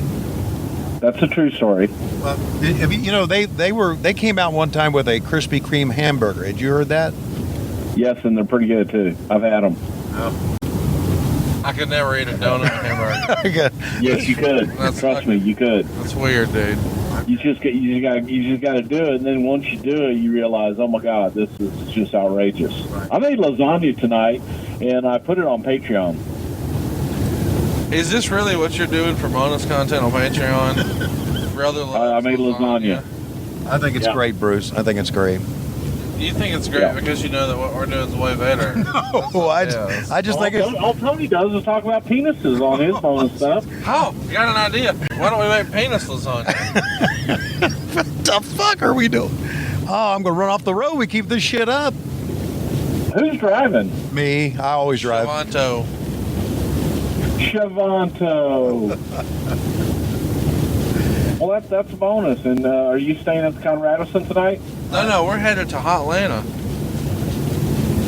Oh, hell. Yeah. Right? Yeah, hey, did you hear that Ric Flair had a heart attack? No, I did not. Because he didn't. Oh. Did you hear that? Dave Meltzer report that too? Wow. Did you hear that Ric Flair was at the Trump rally in Chattanooga? Pat Rose was. So was, this is real, the Nature Boy Paul Lee, and the mainstream media reported it as the Nature Boy Ric Flair. Paul Lee's got to be the most excited son of a bitch in the face of the earth. Can you believe that they really confused Paul Lee and Ric Flair? For real? Oh, yeah, definitely. Yeah, I can see that happening. I can see that. He's the Nature Boy. Now, what's his thing? What's it good? He did it. I didn't know who he was. Woo me. Yeah. No, let me make it clear. Wait a minute. This is really a wrestling gimmick, he says? Yeah. Dude, it's a real human being that in the middle of a Q&A that we were having in Huntsville, Alabama, he invited himself up. He put a plant in the line and asked me, why do you just have Jimmy Hart, Road Warrior Animal, and Bruce Pritchard in the ring answering questions? Why isn't the real star of the show the Nature Boy Paul Lee? available for questions. And I thought it was a rib at first. And then I said, well, Paul's always welcome. Thinking, duh, like, who said he couldn't be? And to my surprise, he grabbed his own cardboard standee and climbed in the ring with his cardboard standee and a chair and set it up, and he was ready for questions. No one asked him any questions, but he was there in case somebody had a Paul Lee question. And by the way, it sounds like we're shitting on Paul Lee, but he's a great guy. He's been great to me, but still, his gimmicks are, let me make it clear, don't boo me, woo me. And he does all the Ric Flair gimmicks. It's like Ric Flair cosplay. Right, Bruce? Yeah, and I'm not going to shit on the guy either, but come up with your own gimmick. I'm sorry. I don't know him. I'm going to shit on him. I don't know him. Fuck Go it. ahead, shit on him. Okay. Why don't we just give him fake razor like you did? You just gave people fake razor, fake diesel. No, but we own Razor. There's a big difference. He doesn't own the Nature Boy. Well, maybe he does. I don't know. Maybe he bought it. Jesus. It's not like, it's kind of one of them their things. I don't think. Hey, have you guys seen Bohemian Rhapsody yet? No, I have I'm not. supposed to see it. I have not, but I plan to see it this coming week. How was it? I thought it was great. I'm a big Queen fan, so I thought it was wonderful. We know that. We've met Pat. Okay. Did it show him having gay sex? There was some kissing going on, but not gay. I don't remember. There might have been gay sex. I don't know. Well, I don't think so. I can't look at that. I got to look away. I'm sorry. Here's what's funny. You've been around WWF so long, you don't even recognize gay sex when you see it. Oh, please. And you do. No, I haven't seen Bohemian Rhapsody. I didn't say I don't remember. Okay. I didn't pull Eric Bischoff and say I don't recall. Oh, God. Did Eric recall anything this week? Dude, there was a couple of dudes in Nashville who were just firing off on him for not recalling, and he was fired up about it. And then did he recall after that? He cut a promo, and I said, all right, thanks for coming. It was a great promo, too. It was a great ending. I like it. Did he sing? No, we got to get him a song, but you know what? I don't know how to tell you this, but I think Tony has stolen your gimmick. What is that? Tony sings now. Wait a minute. Was that your gimmick, Bruce? Yeah, that's my gimmick. Hit it, Tony. Do you hear the people singing the song of angry men? It is the music of a people who will not be slaves again. Should I go on? Yes. No. What the fuck are you talking about? That's from Les Miserables. I know Broadway show tunes. Oh, okay. Well, you and Dalton Castle get along really well. Me and who? You don't know who Dalton Castle is? No. Dalton Castle is a guy from ROH, and he has the greatest gimmick in the world. But his life is show tunes. He loves show tunes. He loves the theater and everything. So we were talking to him. He was also a shooter. He was an amateur wrestler. I'm talking to him, and I'm going through all this stuff, these different things. And I was like, I'm going to agree with Regal. God damn it. My gimmick would be I do show tunes. I love show tunes. I said, well, get the fuck out of me. But he's really a good kid. He's really a nice guy, very talented. But his whole thing is show tunes, and he could pretty much probably beat you note for note on all your show tune shit. All right. Well, I would like to go against him. But Conrad's asleep again, by the way. No, I'm not. Oh, well, your eyes are closed. Okay. He does that, though. It's a long trip from Nashville to Atlanta. Yeah. Well, anyway. He's got to get his Z's in somewhere. Well, Bruce, we appreciate you taking a few minutes to join us here, and I look forward to seeing you down the road. Give everybody an idea of what we're doing next. Well, my God, what are we doing next? We doing William Regal next? Yeah, we're going to Los Angeles, California on the 17th. On the 24th, we'll be in Winston-Salem, North Carolina. And then in December, we're going to Europa, as Bruce would say. We're going to hit Ireland and England and Scotland. Northern Ireland, Conrad. Northern Ireland. Don't act like you remember anything now. This is my dog. I'm fucking it. You just hold the head. You just hold the head. BrucePritchard.com is where you can put those tickets in your Google machine. Don't put a T in his name, put one on your back. You can also do that at BrucePritchard.com. And eventually, sometime before he dies, but not in this calendar year or next, he'll call and personally thank you for your t-shirt purchase. All right, Bruce. Well, I did a lot of calling this week. Hey, you guys be safe. And I love you both, and be safe, and enjoy your road trip show. Thank you. We will, buddy. My best to your family. All right, bud. Take care. Safe. Bye. Bye. See you, bud. Did we just promote Bruce Pritchard's shit on my You podcast? fucking called him. That's what happened. I feel like we need to take a time out. Why? So you can fall asleep? Yep. Okay. So Conrad Thompson's getting, look at you all glassy-eyed over there. Conrad Thompson is going to take a nap right now.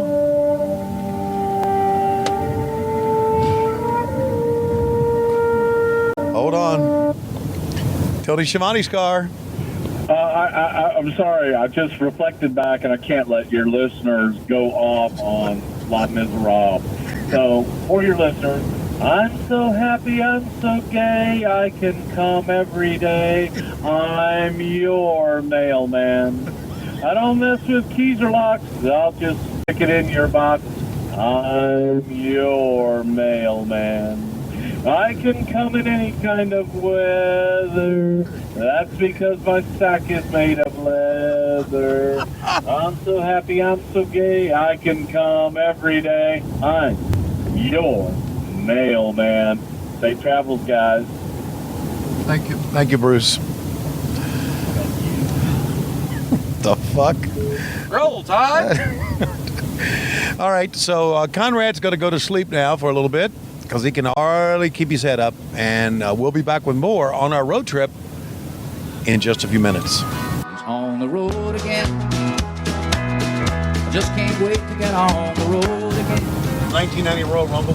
Yep, I'm looking forward to it. Hulk Hogan on top. We get our first glimpse at Hulk Hogan Ultimate Warrior. A little tease for WrestleMania 6. It's going to come down to the Hulkster and Mr. Perfect at the very, very end, and that's where we saw the famous, I guess it was almost like a sheet where someone painted Hulkamania will live forever, and it did. You know, all these years later, 28 years later, it's still alive. It is?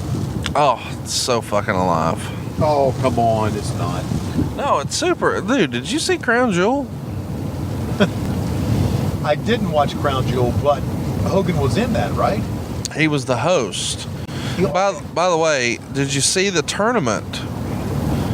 They had a tournament they called Best in the World. John Cena was in it.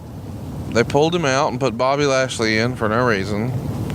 And then it came down to the finals where The Miz was supposed to take on Dolph Ziggler. Okay. Instead, randomly, they sent Shane McMahon out, and he beat Dolph in under 3 minutes, and he is the best in the world. I don't understand that. Nobody else does either. How do they explain why Shane McMahon came out? Because he can do it? You got it.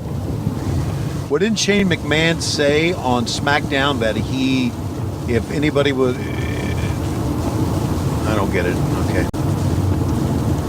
That if you were part of SmackDown and you lost in the tournament, that you would be fired? Didn't he say that? Accurate. Okay. I don't get it. I really don't get it. But there you go. What do I know, right? Don't answer that. Okay. Okay. I was like, wow, you just fucking laying them down for me today. I don't That's right. even know how to be mean when you're making it this easy. So let me ask you, what's the longest road trip you've ever taken in your life? This one. No, come on. He had to take Larry Thompson, you had to take road. No, you know, the usual trip to the beach. So probably 6 or 7 hours normally, but... Okay, so wait a minute now. Would you go to Orange Beach? Is that you or where? Usually Panama City has a ute. Uh-huh. So we'd go from Huntsville, Alabama to Panama City. Okay. But, you know, I mean, I've been on longer road trips. I'd say probably 12 hours. I mean, I've been to Chicago a few times, and I'm sure where else would be the furthest. But yeah, 12 hours is probably as long as I've been in the car. But after that, I just, that was it. That was the end. There wasn't like, I'm going to drive for 12 hours and then stop and then do more. Right. It was always just at most 11, 12 hours. Yeah. But these days, I try to fly whenever I can. And actually, and you know this, I was supposed to be flying to Atlanta. I was supposed to fly from Chattanooga. Nobody flies from Chattanooga. Right. I was supposed to fly from Nashville to Atlanta tonight. Right. But then I realized, holy shit, you're a special guest and you're driving home. What if I just called a ride with you? How about that? And you said, what if we made it a road trip show? Right. And I said, boy, that sounds like a good idea. And that was a huge mistake on my part. Why? Because this would have been a lot better if we were watching the Royal Rumble 1990. Well, we are going to watch the Royal Rumble next week. Hey, so you're trying to say you don't like my fucking company? That's what. No. I love your company, but I feel like right now we're shitting the bed. I mean, this is like Bischoff on wrestling at this point. Jesus, no, it's not. It's absolutely not. I think we should try to. I mean, we called Bruce Pritchard, right? We did. Okay, I think we should try to call Ric Flair now. I don't know if that's a good call. I don't know if you heard, but he had a heart attack and he was at the Trump rally. Oh. Maybe he had a heart attack at the Trump rally. He sounds real busy for a Sunday. He did not have a heart attack. We brought that up before. He was not at the Trump rally. That was all dirt sheet bullshit, and that's what you get for letting him have your number. It's also what you get for being in the family, because if something happens, then they're going to get in touch with you. But it's the life that you've made for yourself, so there you go. But still, I just, you think it's too late to call him, though? I mean, yes, Pop's definitely in bed by now. now, it's now or different. Well, I guess it's not now. I guess it's not now. I was thinking it's like, I don't know what time it is now. He's probably had a warm glass of milk and he's all tucked in. Really? Has he really gone that far? Oh, yeah. He's super cool, but he quit drinking. Well, I understand that. But, and Now, I mean, he just likes snuggles. He likes Afghans. Really? Warm milk. Wow. Cookies. Wow. Never would I envision for him. He wears like footy pajamas. Does he really? Yeah. He's got the, your pajamas had the back cut out. His has the front cut out. I don't know why that is, but. No, that's not, I just can't get over that for Ric Flair. But I think it's great you're in his family. I think it's great that, that you can call him Dad. I don't call him Dad. You don't? He calls me son, but I don't call him Dad. Okay. All right. So what's Thanksgiving going to be like this year? I think everybody's coming to the Conradison. Wow. The Flair family too? I don't know how many of those are coming. Okay. Last year we did Thanksgiving like split. We did my family, and then we rode over to Atlanta. Right. And did it at Rick's house. Right. This year I'm not sure though, but I think Ashley and the whole gang are gonna come over for either Thanksgiving or Christmas, one or the other. But she's got Starrcade. They're bringing Starrcade back. I mean, you haven't talked about that. Last year they brought Starrcade back, and it was essentially a glorified house show, but it happened in Greensboro at the Coliseum, and they even let Goldust come out as Dustin Rhodes with his great song, "The Natural," right? You wanna give our listeners maybe a taste of what that sounded like? Yeah. Well, they call him the Natural. Natural can be he. Well, they call him the Natural. It's naturally he. What the fuck? So, and on top was Charlotte versus Natty in a cage. Right. Okay. For the title, and Rick was like the big guest. Ticket sales came out really, really strong because people thought, oh, this is going to be awesome. Starrcade's back, blah, blah, blah. Right. And then they slowed. And so they announced Rick, and then they moved a tremendous amount of tickets, and they did it in Greensboro. Well, this year, did you hear where Starrcade is? I haven't heard anything about Starrcade. Cincinnati. What? Yep, Cincinnati. Who came up with that brilliant fucking idea? Probably Michael Hayes. Yeah, that's what I was figuring. I was backstage at SmackDown this past week because they were in Atlanta, right? A lot of miserable folks there. Oh, you fucking hey. And so Dean Malenko said, hey, I'll go get Hayes. I know you want to talk to him. And Michael Hayes, well, he led him towards the room there where the producers are in, or the agents are in.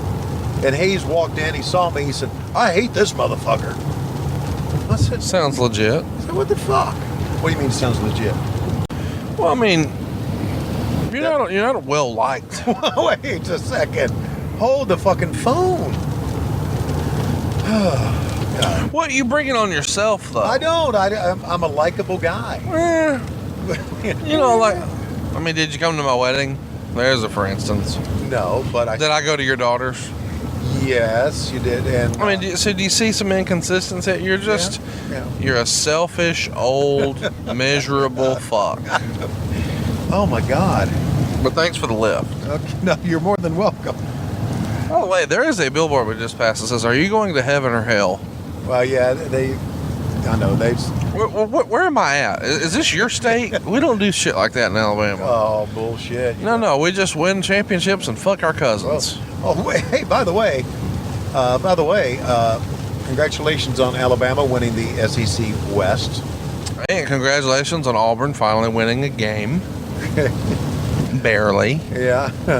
And, of course, it'll be Georgia and Alabama in the SEC championship. Rumor and innuendo is that there might be an appearance that weekend by Tony Schiavone and Conrad Thompson.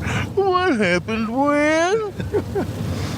We've been working very, very closely with the venue for what feels like forever. Right. And we're about to, as they say, nut cutting time. Oh, yeah. In other words, somebody needs to get off their ass. I think by this time next week, we'll either announce the show or announce why it's not happening and name names and give their email address. Okay. Why not happening when? How about that? Dude, for real, if they pull out after all this time we've been working on this, I'm going to give their email address and let our listeners just fire off one email after another. And this time next year, they have to let us in. Well, we really were unsure that. Well, I mean, I was not unsure that Alabama was in the SEC championship. No one was. But it was still kind of up debate whether the Georgia Bulldogs would be, because they had to beat Florida, then they had to beat Tennessee, and they had to beat Tennessee at Tennessee. And listen, the idea of anybody being worried about Tennessee is pretty comical. I'm sorry, Kentucky, whatever. Had to be Kentucky in Kentucky. So.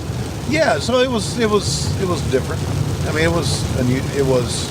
I don't know what I'm saying. I guess I'm half asleep here now. But it wasn't a clear cut that Georgia was going to make it back to the SEC championship. But the last time Georgia and Alabama met at the Mercedes-Benz Dome Stadium, of course, that was a national championship, and we all recall what happened then. So, anything else you want to talk about here? Hey, he's falling asleep. Pick up your microphone there. I'm not falling asleep. I'm just waiting for you to stop fucking filibustering about nothing and get me to goddamn Weston. Okay.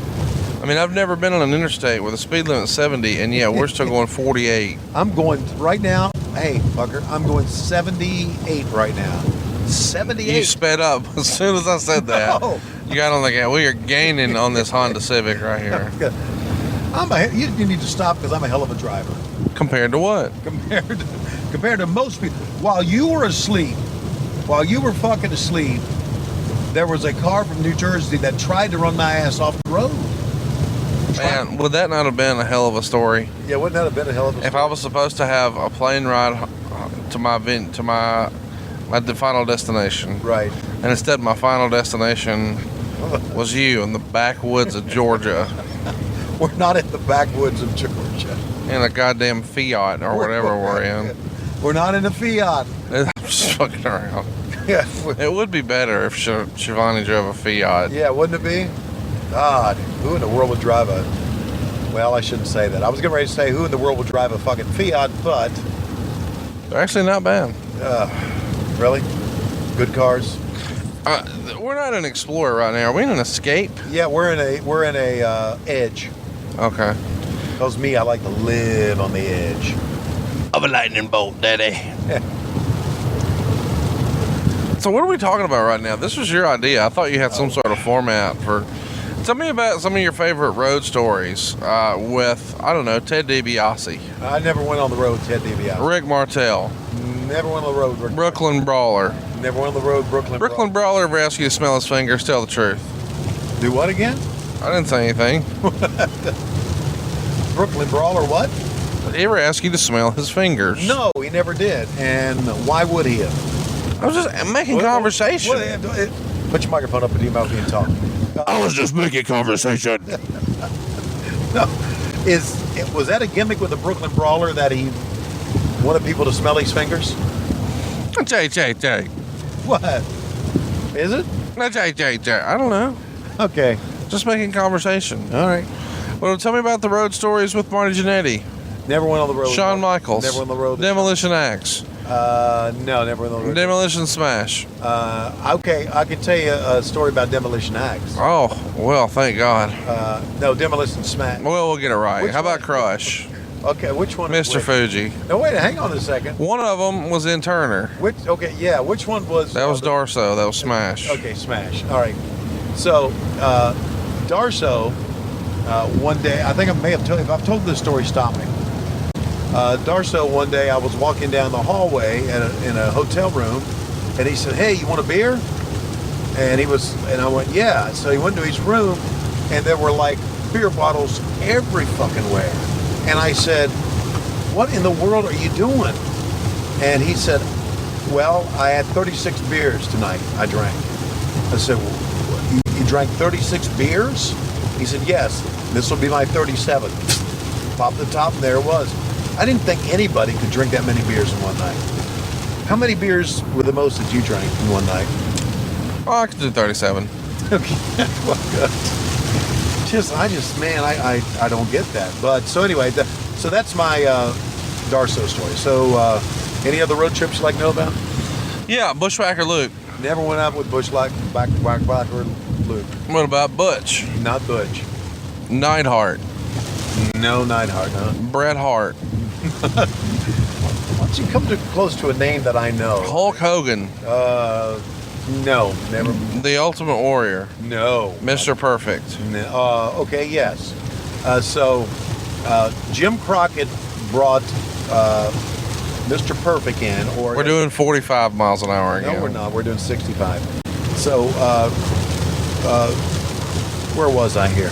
Mr. Perfect okay. and Jim Crockett had nothing in common, but you were going to make a correlation. Okay, so I'm making a correlation here. What was I talking about? Mr. Perfect and Jim Crockett, and you're trying to make a correlation. Oh, yes.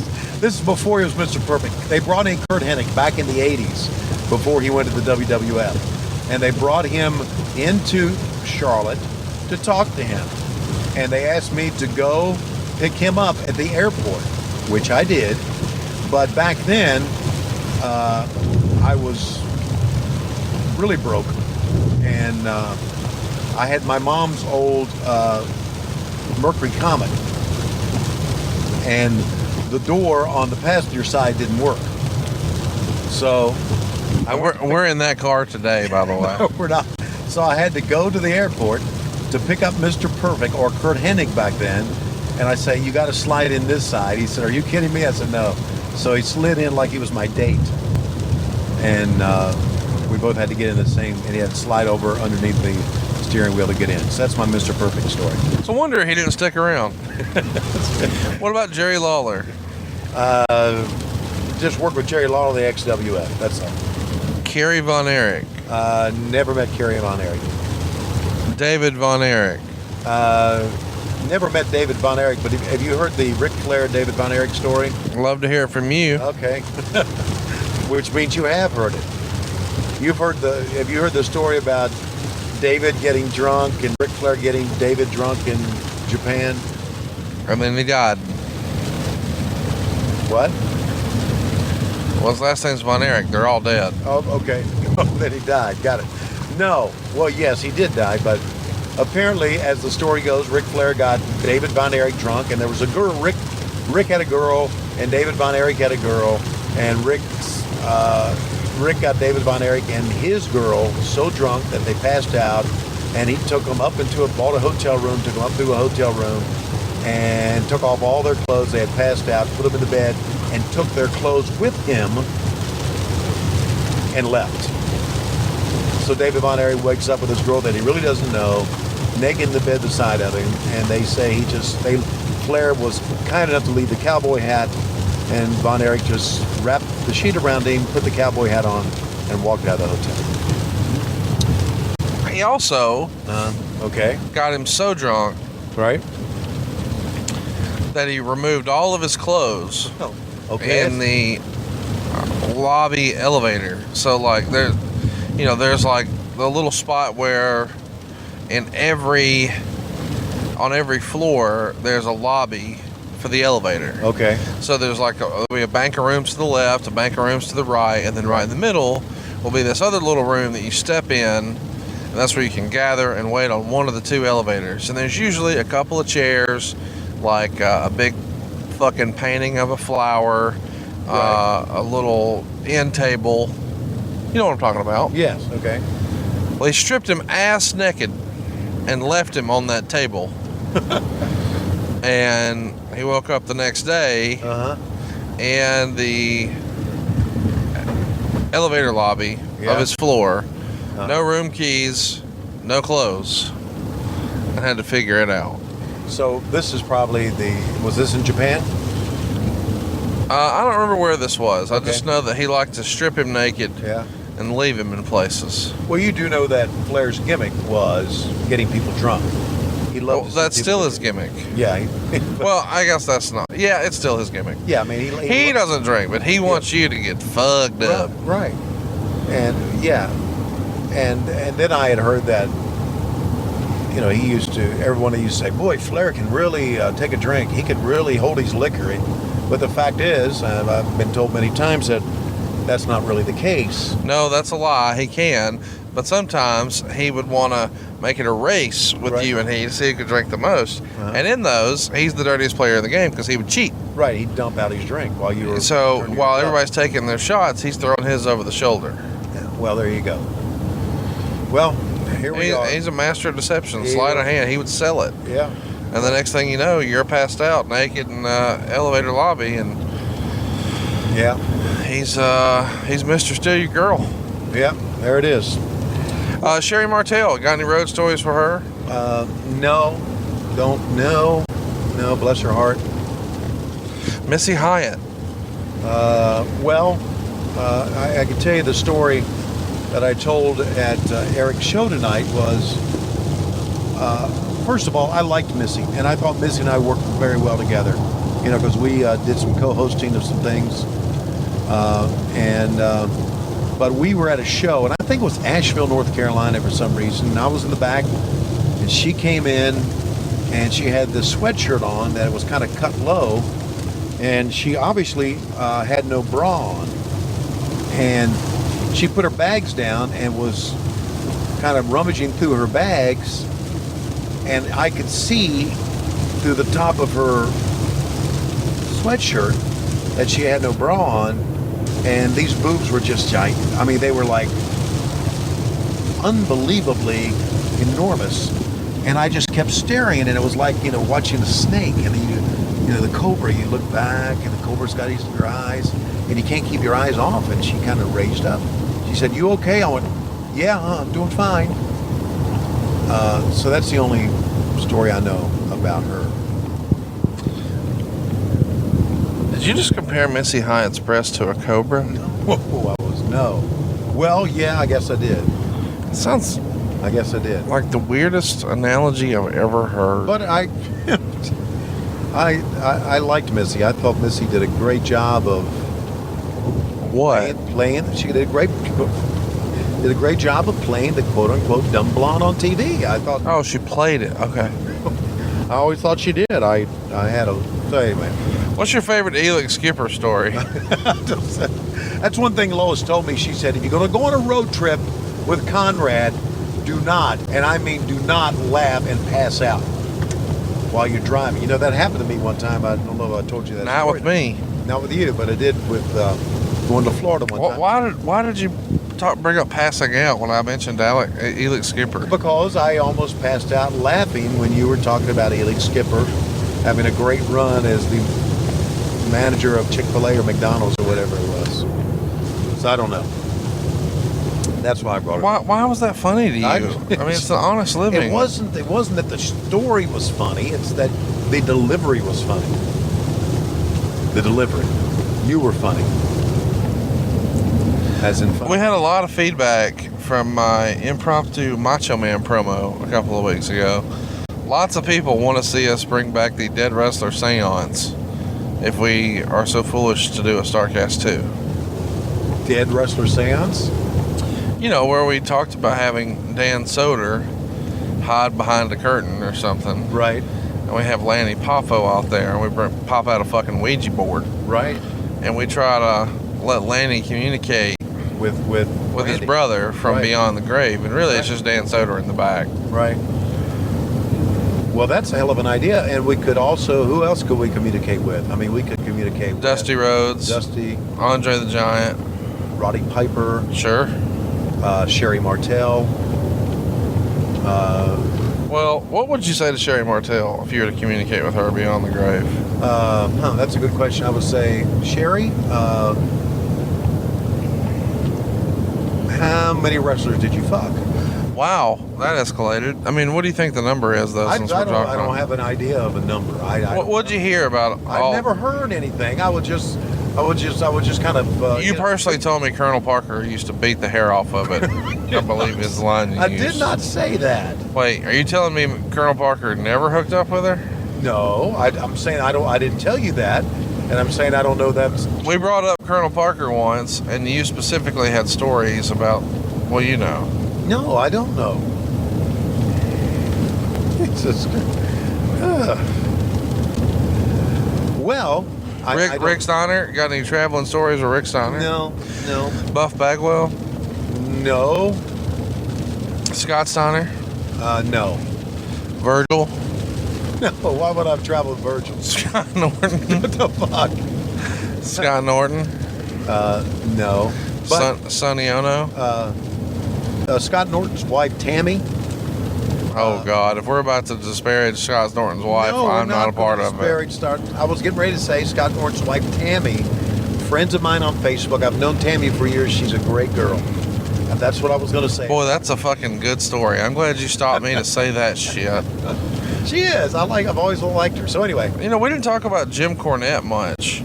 And I don't know if it's because you're scared of him or you don't like him. What's your heat with Jim Cornette? I have no heat with Jim Cornette. Well, you just did an NWA 70th anniversary show. We haven't spent a lot of time talking about that, but you got to catch up with Corny. Yeah.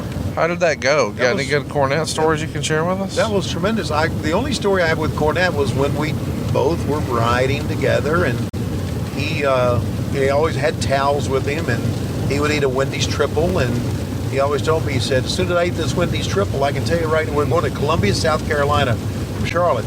He said, when I eat this Wendy's triple, I'm going to have to take a shit. And he did. And he ran out in the woods with a towel and took a shit. Whoa. Hang on. You buried the lead there. What? To handle his business, he used a towel? He used a towel to wipe his ass. He left the towel out in the woods. Yep. So somewhere in South Carolina, there's a Jim Cornette shit rag in the woods. We're talking about from back in '86, but yes, it was. Yeah. You think it's a collectible now? Yeah. And somebody's grabbed it already? It could have been. It's probably not available over at CornettesCollectibles.com. I doubt if it is. But that's the only Cornette thing. That's the only Cornette that I have. I know. Story that I know. But I do know that he and I were at a table together at NWA 70. Had a very long line. We signed autographs. He was so very nice to everybody, and he was great to work with. Although he did get into some political talk, and I just didn't even respond to him. And he kept looking at me and said, November 6th is a big day for us. And I went, yeah. Like Jim, I don't give a fuck. 'Cause I don't. And why not? I just don't. Because it doesn't matter I'm not getting political talk with you. Because I didn't ask you to. I'm just wondering why you keep saying you don't care. I don't care about politics because it doesn't matter who you put in, it's all fucked up. Speaking of all fucked up, you got any good Bobby Eaton stories?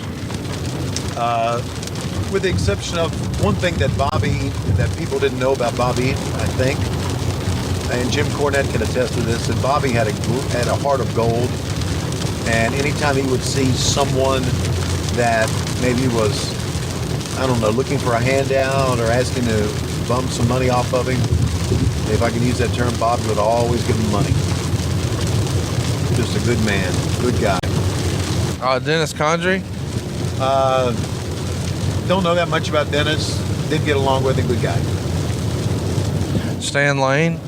No, I don't know anything about Stan. Robert Gibson? Big dick. He was not a nice man? No, he was not a nice man. Just trying to think. Robert runs wrestling in Douglasville, Georgia now. He's like the wrestling czar? What do you mean he runs wrestling? He runs wrestling shows in Douglasville, Georgia. It's called All Pro Championship Wrestling, APCW. And Robert is the booker and I guess the promoter and everything, Douglasville, Georgia. So make sure you make it to Douglasville, Georgia and take a look at All Pro Championship Wrestling. Ricky Morton? Boy, he and Robert got a lot of pussy. Who got more? I can't imagine anybody getting more than, I don't know. Of the pair, who got more? I don't know. Do you think Ricky got him started and Robert just made the hot tag? Yeah, they could have. They could have. Why do we always talk about stuff like this? You brought it up, not me.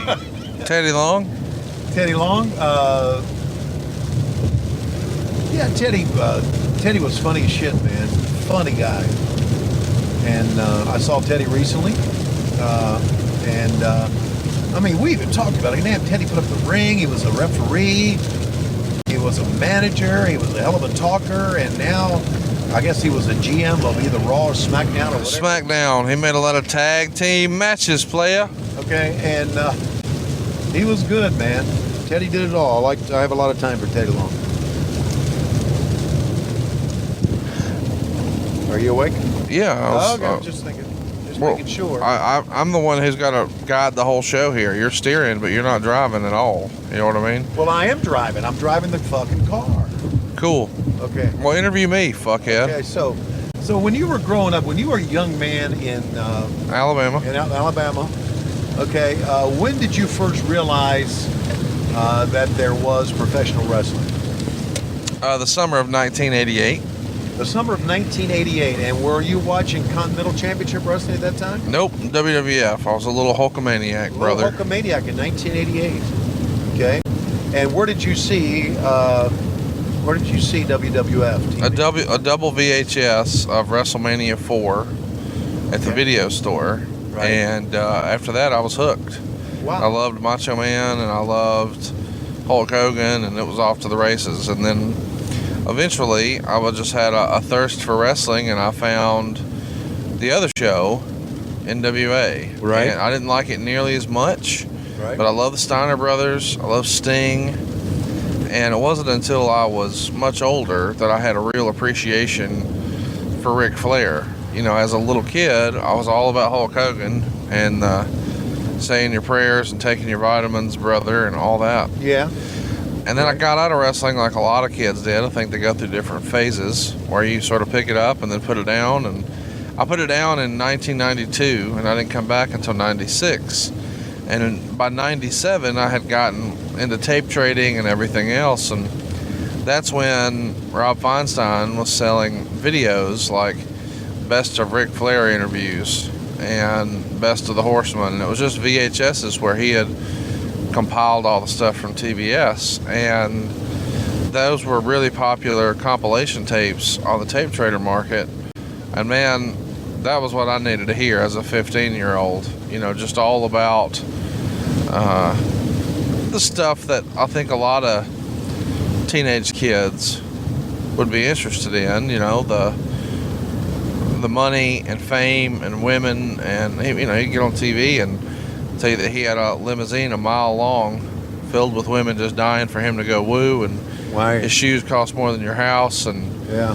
you know, Rolex watches and diamond rings and blah blah blah. Yeah. So, you know, at that age, he was really innovating swag before that was a thing, which is basically what a generation grew up listening to about from rap music. But he was doing it 20 years before anybody else was. And Is swag code for pussy?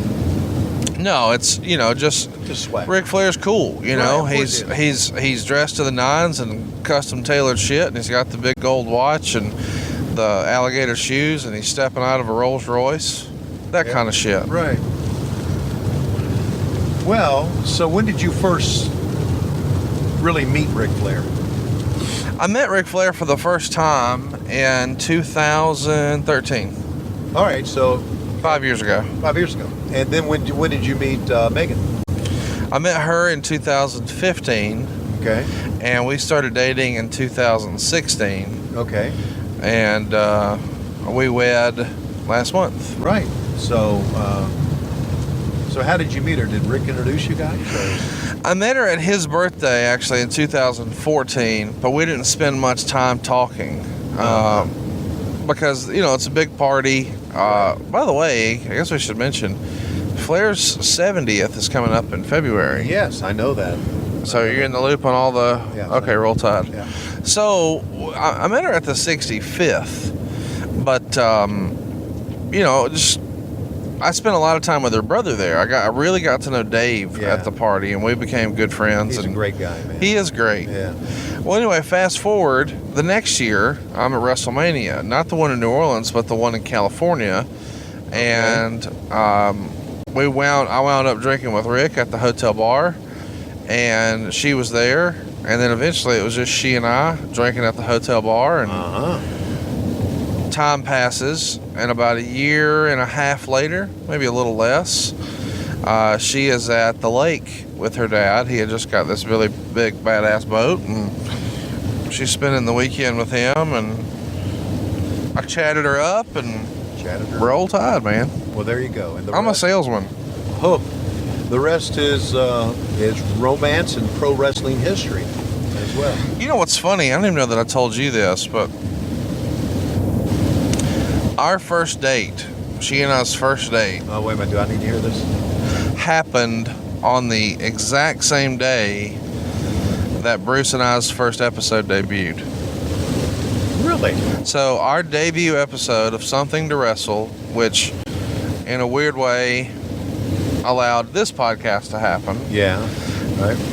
It debuted the same day that she and I had our first date. So in a weird way, two of the biggest parts of my life started on the exact same day in August of 2016.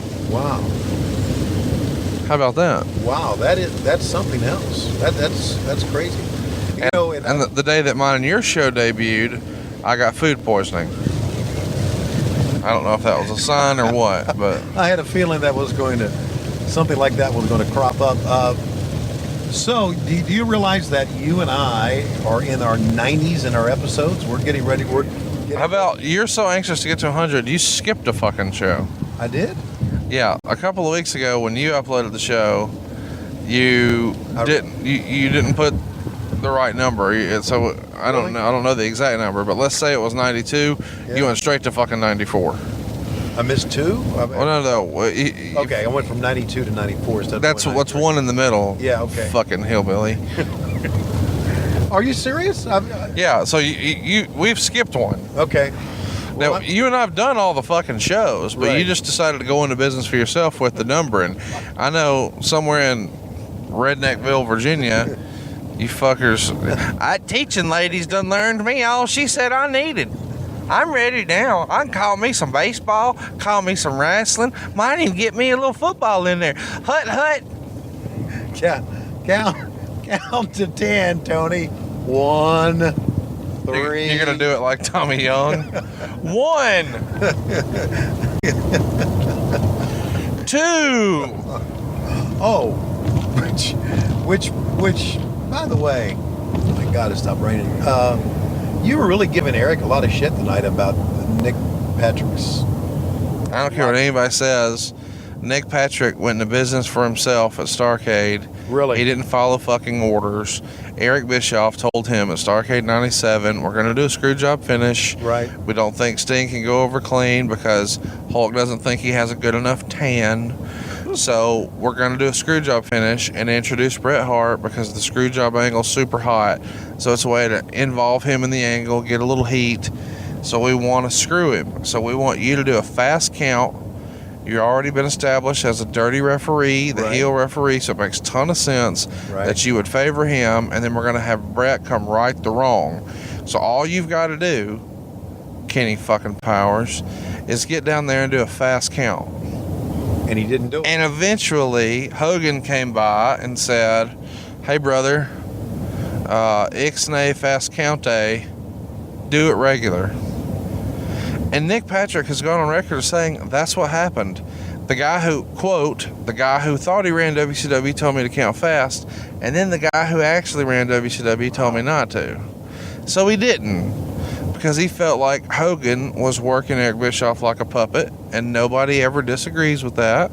So the regular count happened, and then Bret Hart came in and looked like a fucking goof, claiming it was a screw job when really it wasn't. And I compared it to the inception of wrestling. We meant to screw him. We meant to create a screw job, but we screwed up the screw job so it was regular, but that means it's really screwed. It's fuck. Hey, we're passing Rome, Georgia right now. Should we honk twice for Arn? No. Why not? I mean, you know what's great about Rome, Georgia? What? Nothing. Yeah. Okay. No, there's a fucking Cracker Barrel. Yeah. By the way, can I just tell you that Cracker Barrel has the best biscuits around? Really? You Yep. really think so? I got a little heat with Bojangles on Twitter the other day. Yeah, you should have. Well, fuck Bojangles. Why? I love Bojangles biscuits. Yeah, if you want diarrhea, I'm sure they're great. Well, wait, you ate a Bojangles biscuit? I'm not bringing that up. No, yeah, I have. And here's the deal. Okay. If you're gonna eat a chicken, a piece of fried chicken from a fast food restaurant like that, right, you're going to get diarrhea. Okay. I mean, that's. And if you're not, it means your shit is so out of whack. You need to eat some fucking vegetables. Okay. What does Jay-Z think about you saying this? I don't care what Jay-Z thinks. Isn't he a Bojangles champion or something? No, he is. But you know what? Who wants to be the Bojangles champion? I'm the Cracker Barrel biscuit champion, motherfucker. Okay. I don't have a belt. I got rolls. What?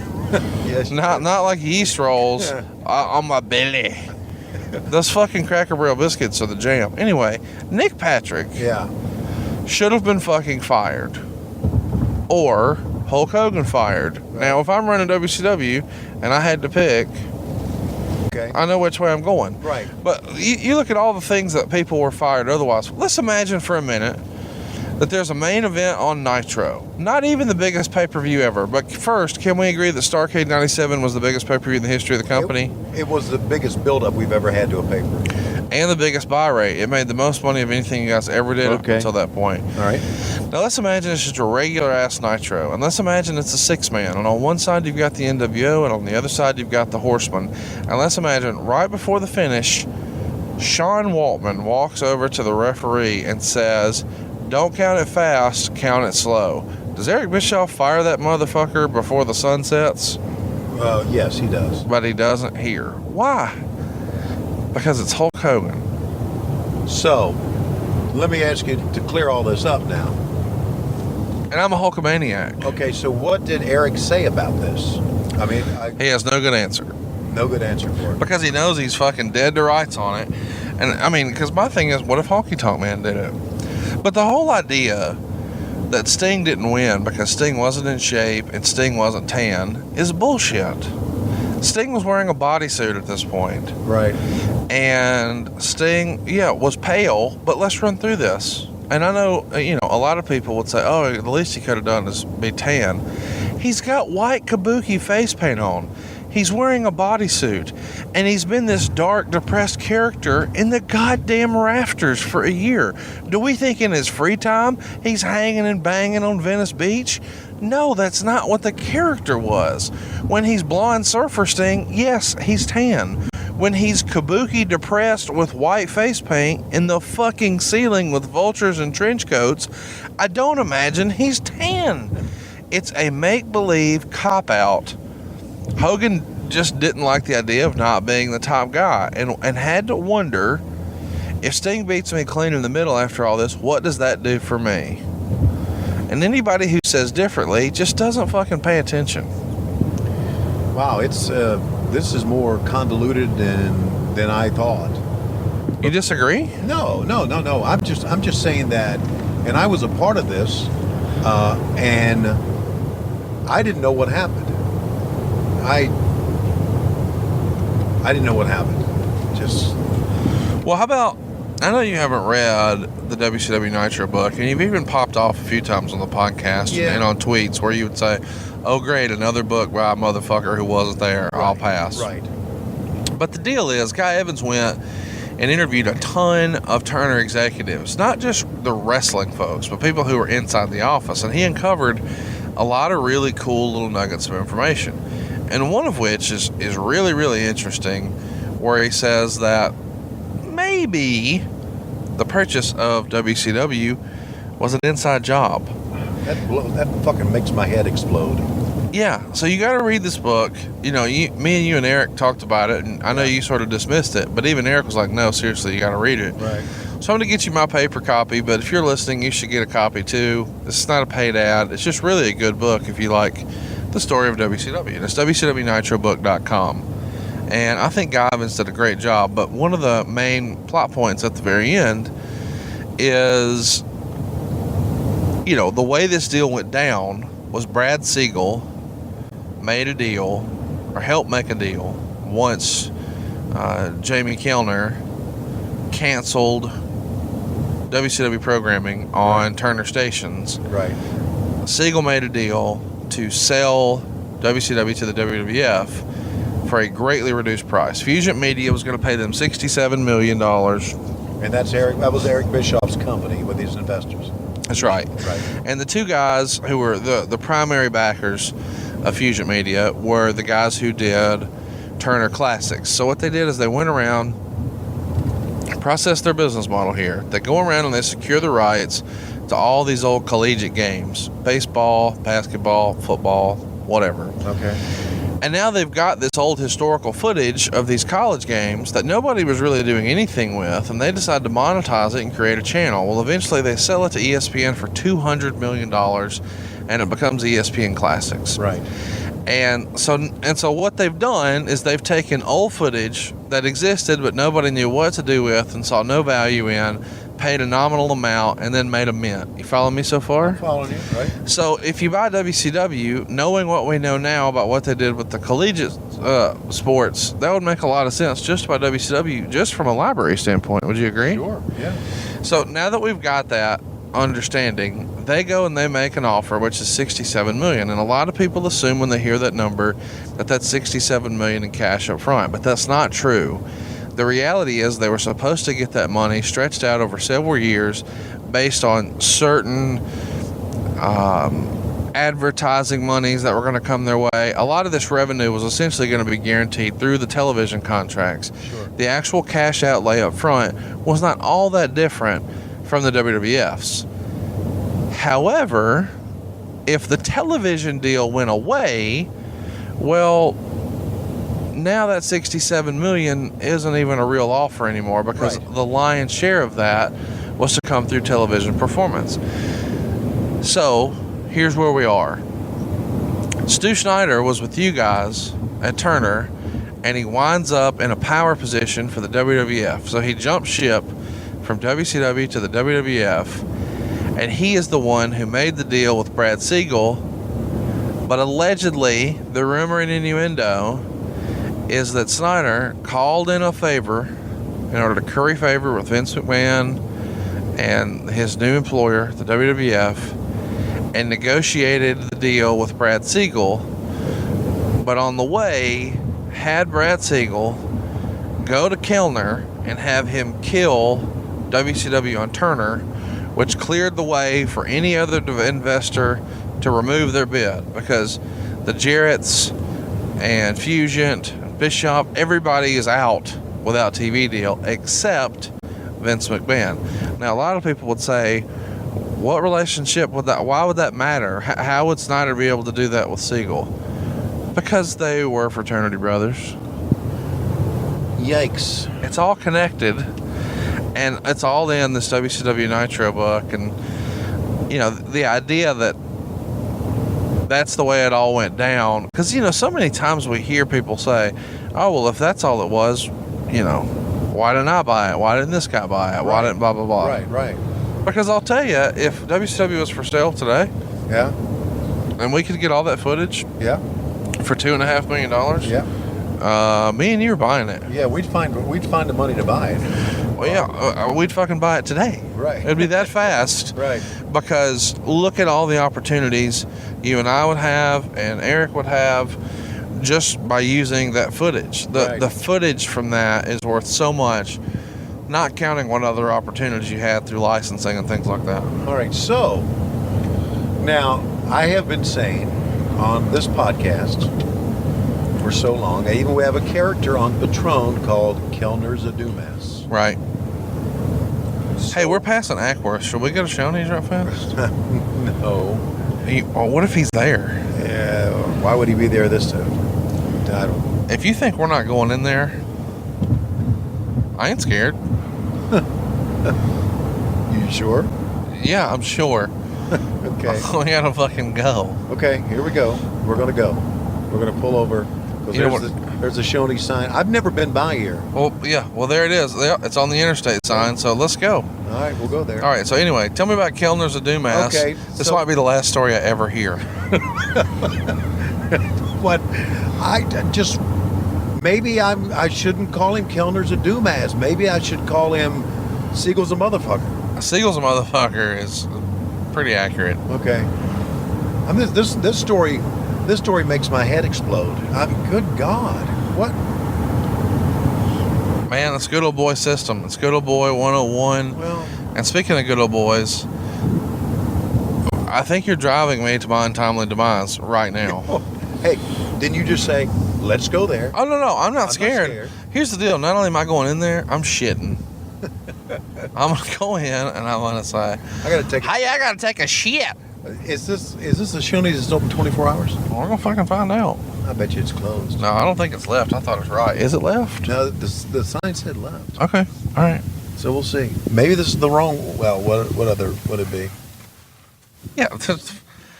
It said Shoney's is Acworth exit, so Yeah. we stop here, and And this could be it. this could be it. Now, let's say hypothetically he's in here closing out Okay. and he starts to chase after me. Okay. Well, just jump through the window here, and I'll. Well. Jump so what if we just leave the car running? Okay, I'll leave the car running for you. Okay, see the Shoney there? Oh, I see it. Okay, on the left. Oh, look, there's a waffle. We should have ate at that Waffle Yeah, House. I know. That'd have been great. So this is the, this is the famous Scott Steiner. Dude, and the lobby is awesome. He's got a display of all of his old wrestling stuff in Really? here. Old posters, jackets, belts. Serious business. I know we have a lot of fun, but if you're in Acworth, Georgia, this is the coolest wrestling-related restaurant in the whole state of Georgia now. Yeah. Since Abdul's closed up, I mean, it's this one. Yeah, I wonder if They're clearly closed. Yeah. We'll just take a run through, maybe do a selfie. There's one car in the parking lot. Yeah, there's like 3. But I can tell you if his car's here. I Oh, he you know his drives. car. Yeah. What are you doing, stalking him? I mean, I've been to his house. you've been to his house? I've said too much.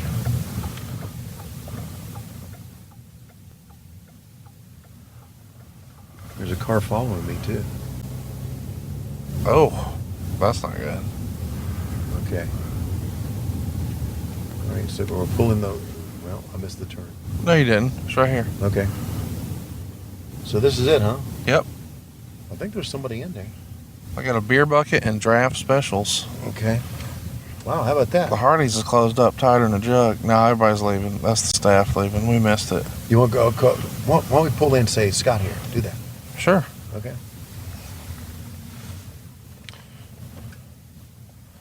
No, just keep rolling. No, keep going. You guys closed? We are. Okay, thank you. You're welcome. Pull around. Okay.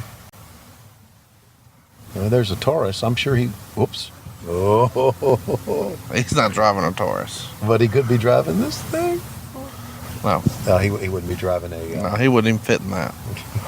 This is one of those Chevrolet Impala. Okay. Man, hosing it off in there. They're hosing it down. He runs a tight ship. Oh, I bet he does, man. Fuck, would you want to tell him you... I mean, serious business. Is this not the nicest Shoney's you've ever even been to? This is gorgeous. This is absolutely Seriously, gorgeous. brand new construction, really nice facilities. Yeah. And he's not here. Okay. Yeah, he's definitely not here. Well, you know, a good We boss... took a stab at it. Yeah, a good boss wouldn't be here this time of night either. Well, I thought he might be here closing up the registers. You know, you got to run an account at the end of the night. I mean, that's Yeah. what every business like that does. Yeah, you know what? I've often been told if you have a cash business like this, that you should always employ your family members because everybody will steal from you. Oh, yeah, I can't imagine. You know, Yeah. when I was putting over how hard it is to be in the restaurant business a couple of weeks ago, you accused me of kissing Scott Steiner's ass. I was being serious. When did I do that? Here on this very podcast. You're making shit up again. So anyway, we invite you to go to the Shoney's. It's on 75 north or south, the Acworth exit, and you'll see the Shoney sign. So yeah, That's right by Hardee's and Waffle House. And believe it or not, I don't know if you saw, but they not only have bottled beer, they got draft beer, and it's one of the only Shoney's around that actually can sell liquor. Wow. And that's a big deal because they don't sell liquor at Hardee's or at Wendy's Right. or at Waffle House. So if you wanted to stop and have a drink, this is pretty much your only option on this exit, which is really smart business on his case. And, you know, realistically, why else would you stop in Acworth unless you were just stopping to get something to eat or to fuel up? Well, you know, you being a Alabama elitist would not know how nice of a place Acworth I'm not is. shitting on Acworth. I'm just saying, Just like, shit it's on not a big Acworth. tourist destination. Nobody's like, what'd you do for spring break? Went to Acworth. Well, there is... There's a Waffle House on this side, too. This is my kind of town. yeah, There are Waffle Houses on either side of the I know. interstate. I mean, you could shoot a BB gun from one Waffle House and hit the next. Well, welcome to Georgia, buddy. You know, this is the home of Waffle House. You know, I was in Baltimore this weekend. No Waffle Houses. Well, I bet. Like, why would anybody even want to do that? I bet you if they would put a Waffle House in Baltimore, it would have gangbuster business. I bet you. I would never know because I only eat at Jimmy's Famous Seafood when I'm in Baltimore. Okay, well, I understand that. I'm trying to talk you into going. They've got a big event that they're going to be doing either the January 11th, which is a Friday, or perhaps January 12th, which is a Saturday. Right. And they're raising money for leukemia. Right. It's going to go to a leukemia charity, and the name escapes me. Forgive me for that. But John, one of the owners of Jimmy's Famous Seafood, he and his brother own the family business, and John's become really good friends with Roman Reigns. And, of Right. course, Roman Reigns just came down with leukemia again, which is a very sad story, and obviously it happened at a time when he's their champion and on top, and you know, it's just it's a sad story that we don't really hear about leukemia on a mainstream level like that. I can't think of another professional athlete off the top of my head that has leukemia like that, so I'm sure there are others, but John wants to raise some money for a leukemia charity, and he asked me if I would participate, and I said absolutely. So I'm going to be there, and we're going to be raising some money, and they're trying to get as many wrestling celebrities and NFL celebrities and Major League Baseball celebrities as they can there. And you're like one of the only celebrities I know, so I thought I would invite you. Thank you. I'm not a celebrity. I'm just a gimmick on the other end of a microphone. Hey, you want to take the express lanes? This is big time city shit here now. From here in northern Cobb County, express lane goes all the way down to 285 where the Braves play. You know, only cost me $1.65 to do it. I gotta tell you, when I was growing up and I was watching shoot interviews, I would hear all these stories about the guys, quote unquote, going up and down the roads together. Yeah. I never imagined it would be quite this fucking lame. I really thought I thought we're having a good time. We're not. We're enjoying each other's company. I just thought there'd be, like, we'd be throwing beer bottles at signs. We'd have a couple of rats in here. There'd be some fun stories about Jim Cornette. Beer bottles. There's fucking none of that happening here. Yeah. I hope this lane is open. Yeah, it is open. So here we're going to take the express lane. Wow, this is some Big city shit here. So yeah, this is big time. So let me ask you: are you staying downtown Atlanta, or are you staying outside of Atlanta? Do you know? I do know. Okay. Would you like me to tell you? Yes, I sure would, because I'm going to be taking you there. I believe. Yeah, here we go. Okay. 7 Concourse Parkway Northeast. 7 Concourse Parkway Northeast. Apparently, we're 23 miles from there. Okay. And I will put it. I got it right here. To 7 Concourse Parkway Northeast. Okay. So we're on our way. All right, we're on our way. In 14 miles, keep left onto I. If you're on Patreon, you know where I'm staying. Please don't murder me. Okay. No. But by the time this releases for everybody, I'll be long fucking gone. So I'm back in Huntsville. At least you had a nap, and that's good. You woke up. No, I haven't napped at all. Yeah. I rested my eyes. Yeah. Right. I tell you, man, I really needed to take a shit back there at Shoney's. Well, the back door was open. The guy was spraying down the kitchen. You could have walked in and say, "Hey, I'm gonna shit on the floor." Yeah. And you spray it off. I'm gonna Schiavone and shit on the floor. What? You told me before. I did shit on the floor. Yeah. Yes, I did. Did Lois hose it off? No. Of course not. It's just piled in with the dog hair somewhere.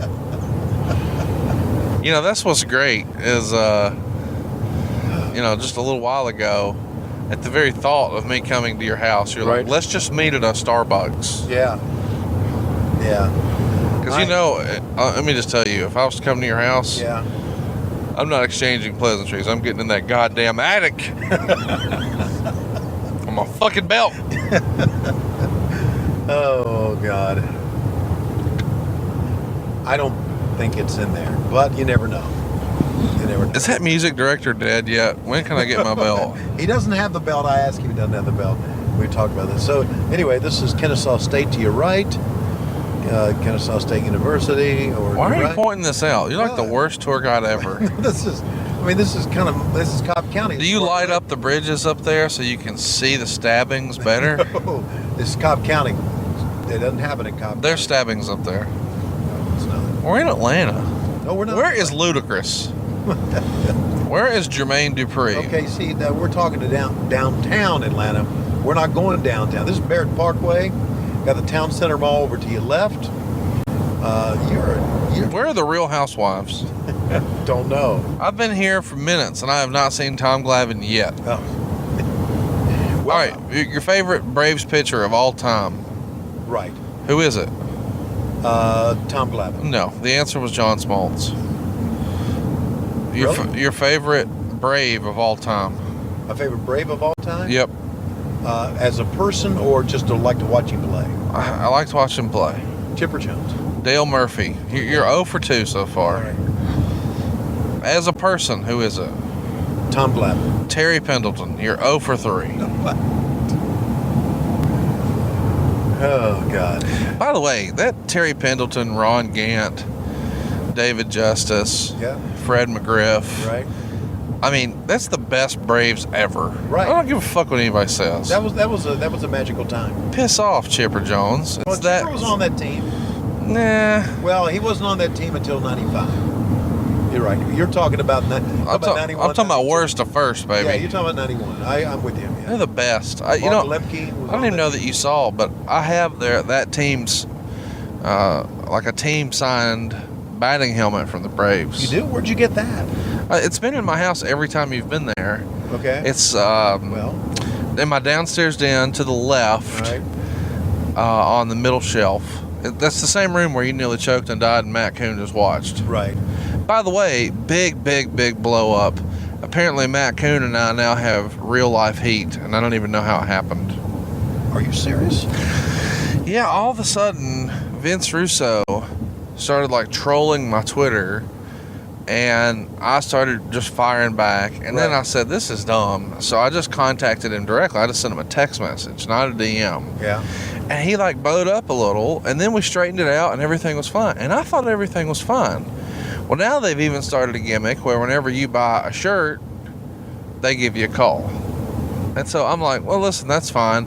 But I just sent a tweet out that was an emoji of my face with like you know, the Lex Luger fingers, so the index and the thumb just like on my chin, like, Yeah. And everybody just assumed that I was pissed off about it, and I just thought it was funny, that's all. Whatever, I don't care. Listen, I want everybody to do well and make money. You've never heard me tell anybody, don't listen to this or don't support that. I want everybody to do, that's silly. All right. So anyway, then over the weekend, I've got this private group chat of wrestling friends, probably like 10 or 12 of us. Most of the guys you saw at my bachelor party. Yeah, right. Some of them who don't really love me, like Jay-Z and Super Dave, they didn't come, but most of the others did. Right. And, man, shit just popped off, and Matt left the group. Wow. And I wasn't even involved at the time. Wow. But I think it just bubbled over, and I guess he doesn't like me anymore. So, me and you may have to have like a tag team battle soon. Me and you versus Vince Russo and Matt Coon. I'm really surprised. We gave Matt a lot of shit, but I thought it was all in, you know. I thought it was in good fun too, but here's what I know. If we can double team Vince, Matt Coon ain't going to get off the couch to help him. Yeah. So, we don't have to worry about really winning a tag team match. It's more of a handicap match. Sure, right. We'll do like the Horsemen used to do. Just beat Vince up in the parking lot. Right, exactly. And Matt Coon's just going to sit on the couch and watch and say, breathe, Vince, you're fine. Breathe, Vince, you're fine. Yes, that would be what he would do. Well, I'm sorry to hear that, but life goes on. So maybe your next movie you do for Slapdick Theater, instead of Kellner's a Dumas, it could be Matt's a Coon. And I didn't even know this because I've never been to an LSU game where they were winning. Right. I only go when they play Alabama, and we beat their ass like they owe us money. Right. But you told me that when LSU wins, like when they beat the fuck out of y'all this year, that there was a chant. Right. What's the chant? The chant is, whoa, whoa, whoa, suck that tiger's dick, bitch. And that's the chant. And not only that, not only do they sing that, the little kids sing it too. They didn't sing it this past weekend, did they? No, they didn't sing it this past weekend. I'll answer this for you. No, because what would the song have been this weekend? Yeah, suck that elephant's dick, bitch. Is what it wow. That escalated quickly. Exactly. Exactly. So here's Marietta proper. Downtown Marietta's going to be down that way. There's a Waffle House I frequent. There's downtown Marietta right to your right. Oh, so this is your neck of the woods right here. Yeah, pretty much. I live over here on the left. I would invite you to the house, but dog hair. You'd have to clean it. So I'm never coming. She ain't going to clean it. Of course, my house is kind of, it's kind of small. Well, I've looked your house up, and so has everybody else here on Patreon. So, I need one of those Cool Ray Tony Schiavone bobbleheads. Okay. I mean, you promised me one before, and I never got it. You were there the night we gave them out. Yes, I'm aware. Okay. So what do you need another one for? Well, I didn't take it with me. I left it there by accident, by mistake. All right. If you recall, we were all in a suite, but then we wound up in the common areas. Right. Well, I left from the common areas and forgot that mine was in the suite. All right. So it was sort of out of sight, out of mind. I started drinking with Lois. Yeah. She asked me to touch her boob. Shit got weird. But he does, yeah.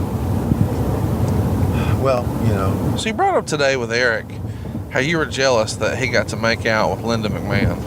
Did I say that? Yes. I don't remember saying that. Well, you did. He did get to make out. Now, he made out with her and Stephanie, right? On TV? Yes. Not at the same damn time. No. Wow. So do you have to have a pass to be on this private road right here? Yeah, I got a little pass right there. Right there on your windshield. So this road is like especially for you right now. Yeah, just for me, right? Because I'm the only one dumb enough to drive on. It's going to cost me an extra $1.25. Oh, that's what this costs, $1.25 to be up here? Yeah. Well. Fuck! You can't hide money.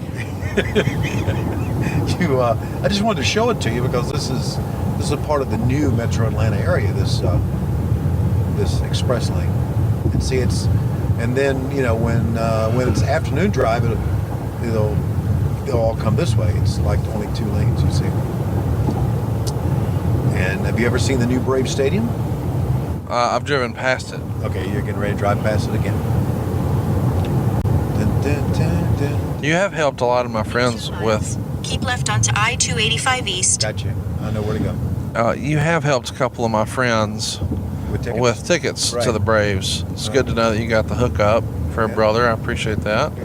They all have a good time too, so thank you for that. Well, I have a lot of friends with the Braves, and Brian Snitker, their manager, a very good friend. And You ever go to Dave and Buster's? You ever take Lois down there? never went to Dave and Buster's, no. I think you guys would have fun. Really? What? Really?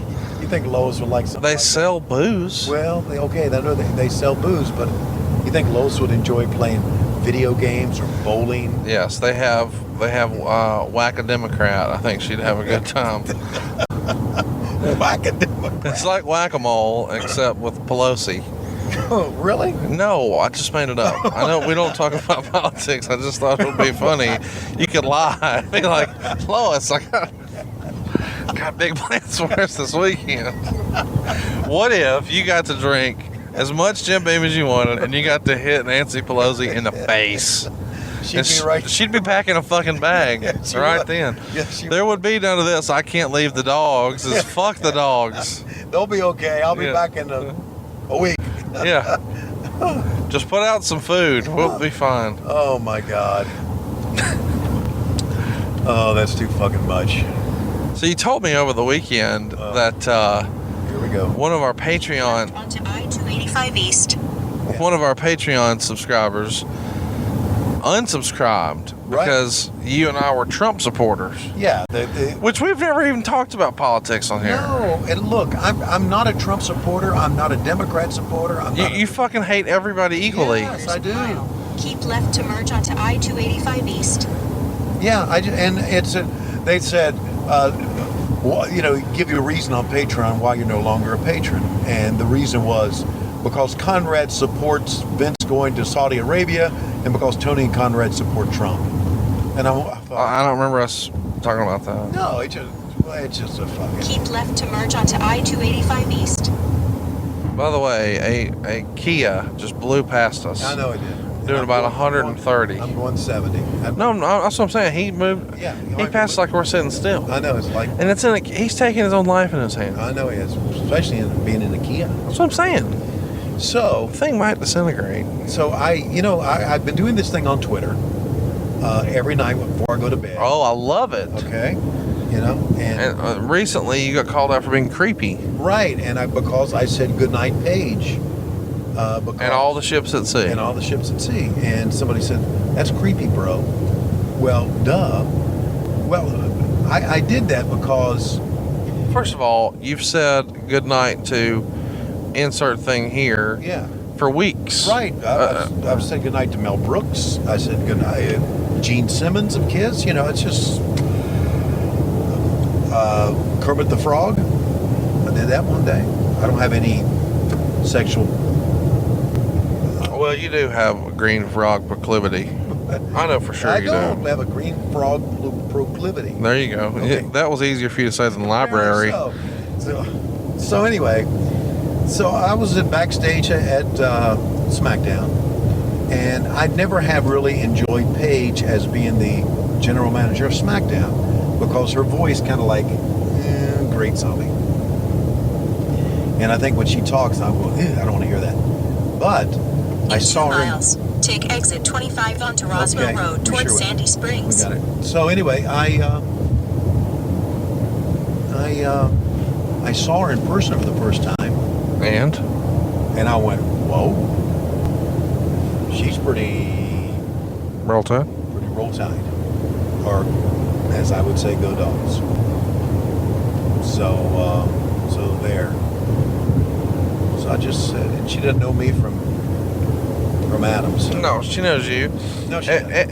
Everybody in wrestling knows you. Why do you do that? Why do you just discount more people know you than they know Bruce Pritchard? Well, I just don't. You go into a situation thinking that nobody knows you, and then you're never disappointed when they don't. So that. I wish you'd stop being that way to yourself. I don't you just start strutting around like the cock of the walk? Since your cock gets real hard again, thanks to Blue Chew, you should start strutting, knowing you got the hardest dick of them all. Yeah, that's right. Using our promo code WHW. You know, I heard you. I know we weren't recording earlier, but you called Lois just to give her the heads up that we were going to call, and she said, "What do you want?" And you said, to take exit 25 onto Roswell Road towards Sandy Springs. And you said, well, the only thing I got for you, baby, is hard dick and conversation. I don't remember saying that to my wife. No, you did. Okay. I was there. You were asleep. No, I was playing possum. I wanted to hear the sweet nothings you whispered to Lois to keep her attached for 37 years. I know where I'm going. Kind of. You're staying in Sandy Springs. All right. Tell you where I'm not staying, that Comfort Inn right there. Turn left onto Roswell Road.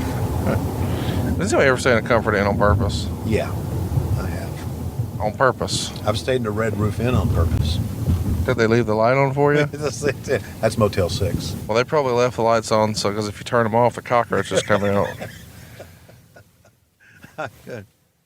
Oh. Yeah, that's what I was surprised about. I was talking to Bischoff. Bischoff is like Frugal McDougal on hotel. He's like, man, travel's where it'll just eat you up. You got to be. So he's like, not like Mick Foley level frugal, but he's certainly like not wanting to just throw money at hotels or shit like that. He's made a lot of money in his career too. I mean, a lot. But I think he was smart with some of the decisions like that, because he even talks about a lot, like the In half a mile, turn right onto Hammond Drive Northeast. I know where Hammond Drive is. A lot of the WWE deals where you have to pay your own expenses. You pay your own cars, you pay your own hotels, blah, blah, blah. And so you start with a guy, as Eric would say, $1.25. So if he's got a $125,000 downside, but he's got to pay for his hotels and his rental cars every night, at the end of it, that's not a ton of money. It's way different than 125. Yeah. Anyway. So where did he stay? The Red Roof Inn? No. He's like, I booked the hotel in Baltimore. And my man Scott in Florida, turn right onto Hammond Drive Northeast. He hooked us up with this brand new beautiful casino property up there, and it's like something out of Vegas. I mean, it's like badass, man. Right. And Eric was just going on and on and on, and I was like, where do you normally stay? And he's like, Fleabag motels that are just cheap as hell. I'm not gonna have all my profit eaten up, by staying in a hotel. I just need a bed and a shower. And then, we started talking about Comfort Inn, and I'm like, oh, maybe Bischoff stayed there. Yeah, he could have. I'm a Marriott guy. Oh, of course you are. But now here's the difference. You're on the road much more than Eric. Right. Because of this baseball gimmick you're doing. I mean, you're in a different one all the time. Right. How can you tell which Marriotts have food and which don't? Because there is some sort of I heard Cornette talk about it on his podcast. I don't travel enough to know the difference. Yeah, okay. The Fairfield Inns in 1 have mile, free breakfast. Turn right onto Concourse Fairfield Parkway Inn. Northeast. The courtyards don't. And then, of course, I usually stay in courtyards, but the Fairfield Inns always have free breakfast. And me and you were making a trip somewhere. Oh, that's it. We were in Vegas, and you stayed at this piece of shit property. No, I did not. Stayed at the Tropicana. It's not a piece of shit. It's a legendary. But tell everybody why you stayed there. Because I'm old school. Because they got cookies. Okay. Well, they're a DoubleTree now. You went to Las Vegas and stayed at a goddamn DoubleTree. And you picked that over all the other properties that are world class because they have fucking cookies. Have you ever had one of the DoubleTree cookies? You know what's funny is I told that to a lady I work with, and I thought it was hysterical. Yeah. And she was straight faced. Oh, and she says, "That's what my dad does too." Yeah. Her dad travels for work, and specifically, he always stays there. And whenever they travel together, if it's down to 2 properties, he always picks that one. Yeah. And if she checks in before him, he will tell her, "Make sure to get me a cookie." Well, what are in these fucking cookies that all these middle-aged motherfuckers are like, I gotta stay there? Hang on a second. I booked the hotel because it's Tropicana before I knew that it was a DoubleTree now, and they had cookies. And because I'm on my diet, she gave me, when I checked in, 2 cookies. And? I threw them away. The fuck? I did. Well, what's wrong with you? You don't even like to party anymore. No, I just... we're all out there just... We're out there eating, drinking. drinking. Yeah, and you're like, I'm not eating these cookies. God. Turn What right the onto fuck? Concourse Parkway Northeast. You know what's about to happen? I'm here. I'm about to be out of this car. Yeah. I know, and here's your place here, right? We're here at the Westin. We made it. Our road trip. I knew. It's coming to a close. Yes. You can shut her off now. I know exactly. I think I know exactly. Did you think that this? Did this go according to your plan? Yeah. Straight. Yeah. I've had a lot of fun. Anytime you need someone to drive you anywhere, I'm your man. I'll do it. I love driving. Oh, watch your bump. Oh. We got to see Scott Steiner's place. We had Waffle House. You almost had to take a shit. We serenaded Lois with my microphone off. Oh, boy, we sure did. Yeah, well, I'm going to let you know, I'm about to just wreck this toilet in here. Let me ask you this. Are you a hotel lobby shitter? No. Oh, let me... I got to shit in solitary. I can't shit. If I go into a toilet, if there's a couple of stalls and I go in and take a shit and the guy sits down beside me, I can't shit. Oh, really? Yeah, I got to shit by myself. Just a shy shitter. I'm a shy shitter. Would that be a shirt? Well, here it is, the Westin. And I'm sure that you are going to have a good next couple of days. The best couple of days. Yes. And we made it. We're here at the Westin. And we're just a couple of days away from me and you being in Charlotte, North Kakalaki. And I'm looking forward to it, man. I am too. And thanks for writing. And this was our Schiavone Conrad, our Conrad Schiavone road trip. And we certainly, thank you. I'll put it in park so we don't keep rolling. And I hope everyone enjoyed it. And join us on Patreon. Join us. Where else? Well, we're going to tape Wednesday, so probably by Thursday we'll have the 1990 Royal Rumble. 1990 Royal Rumble. I'm looking forward to that, man. Okay. And I really hope that between now and next Sunday you decide to trim those fingernails. In the middle of the fucking show today, I'm giving an anecdote, and he's saying, "Excuse me," and I went, "What?" Are you wearing Lee press-on nails? Yes. This fucking looks just like them. You'd be the worst hand model ever. You'd be a hand model for hepatitis. Jesus. You're a hand model for pink eye. Do you wipe your own ass? Would you like to get sick as fuck? Yes. Grow your fingernails out like Tony Schiavone. He could climb trees with these motherfuckers. And on that note, Tony, it's about that time. We are desperately fucking out of time. Get out of my fucking car, motherfucker. Hello, this is Ali. Ali, O-L-L-I-E. Promotional considerations paid for by the following. LoisRules.com. It's one of the hottest sites on pro wrestling tees. Get all your shirts from What Happened When. It is named after a nut job. And by boxofgimmicks.com with coffee mugs, baby onesies, beach towels, koozies, and a whole lot more. Show your support of What Happened When, something to wrestle with Bruce Pritchett, and 83 weeks. And by patreon.com/WHW Monday. If you want more of that fat-ass Conrad Thompson and that dipshit Tony Schiavone, you can log on and become a patron. It's complete with behind-the-scenes video and new content every week, including Slapdick Theater, including Life with Lois, including a bunch of dumbasses on Monday night. And by What Happened When Live. Join Conrad and Tony. They bring the podcast live to the Comedy Zone in Charlotte, Sunday, November 11th. What? Oh, that is this Sunday, November 11th at 3 p.m. Comedy Zone. Tickets available at tomzink.com. And by What Happened Went Live. Conrad and Tony bring their podcast live to Zany's Comedy Club in Nashville, Tennessee. Sunday, December 16th, 3 p.m. Tickets available at lowkeybighog.com. So long.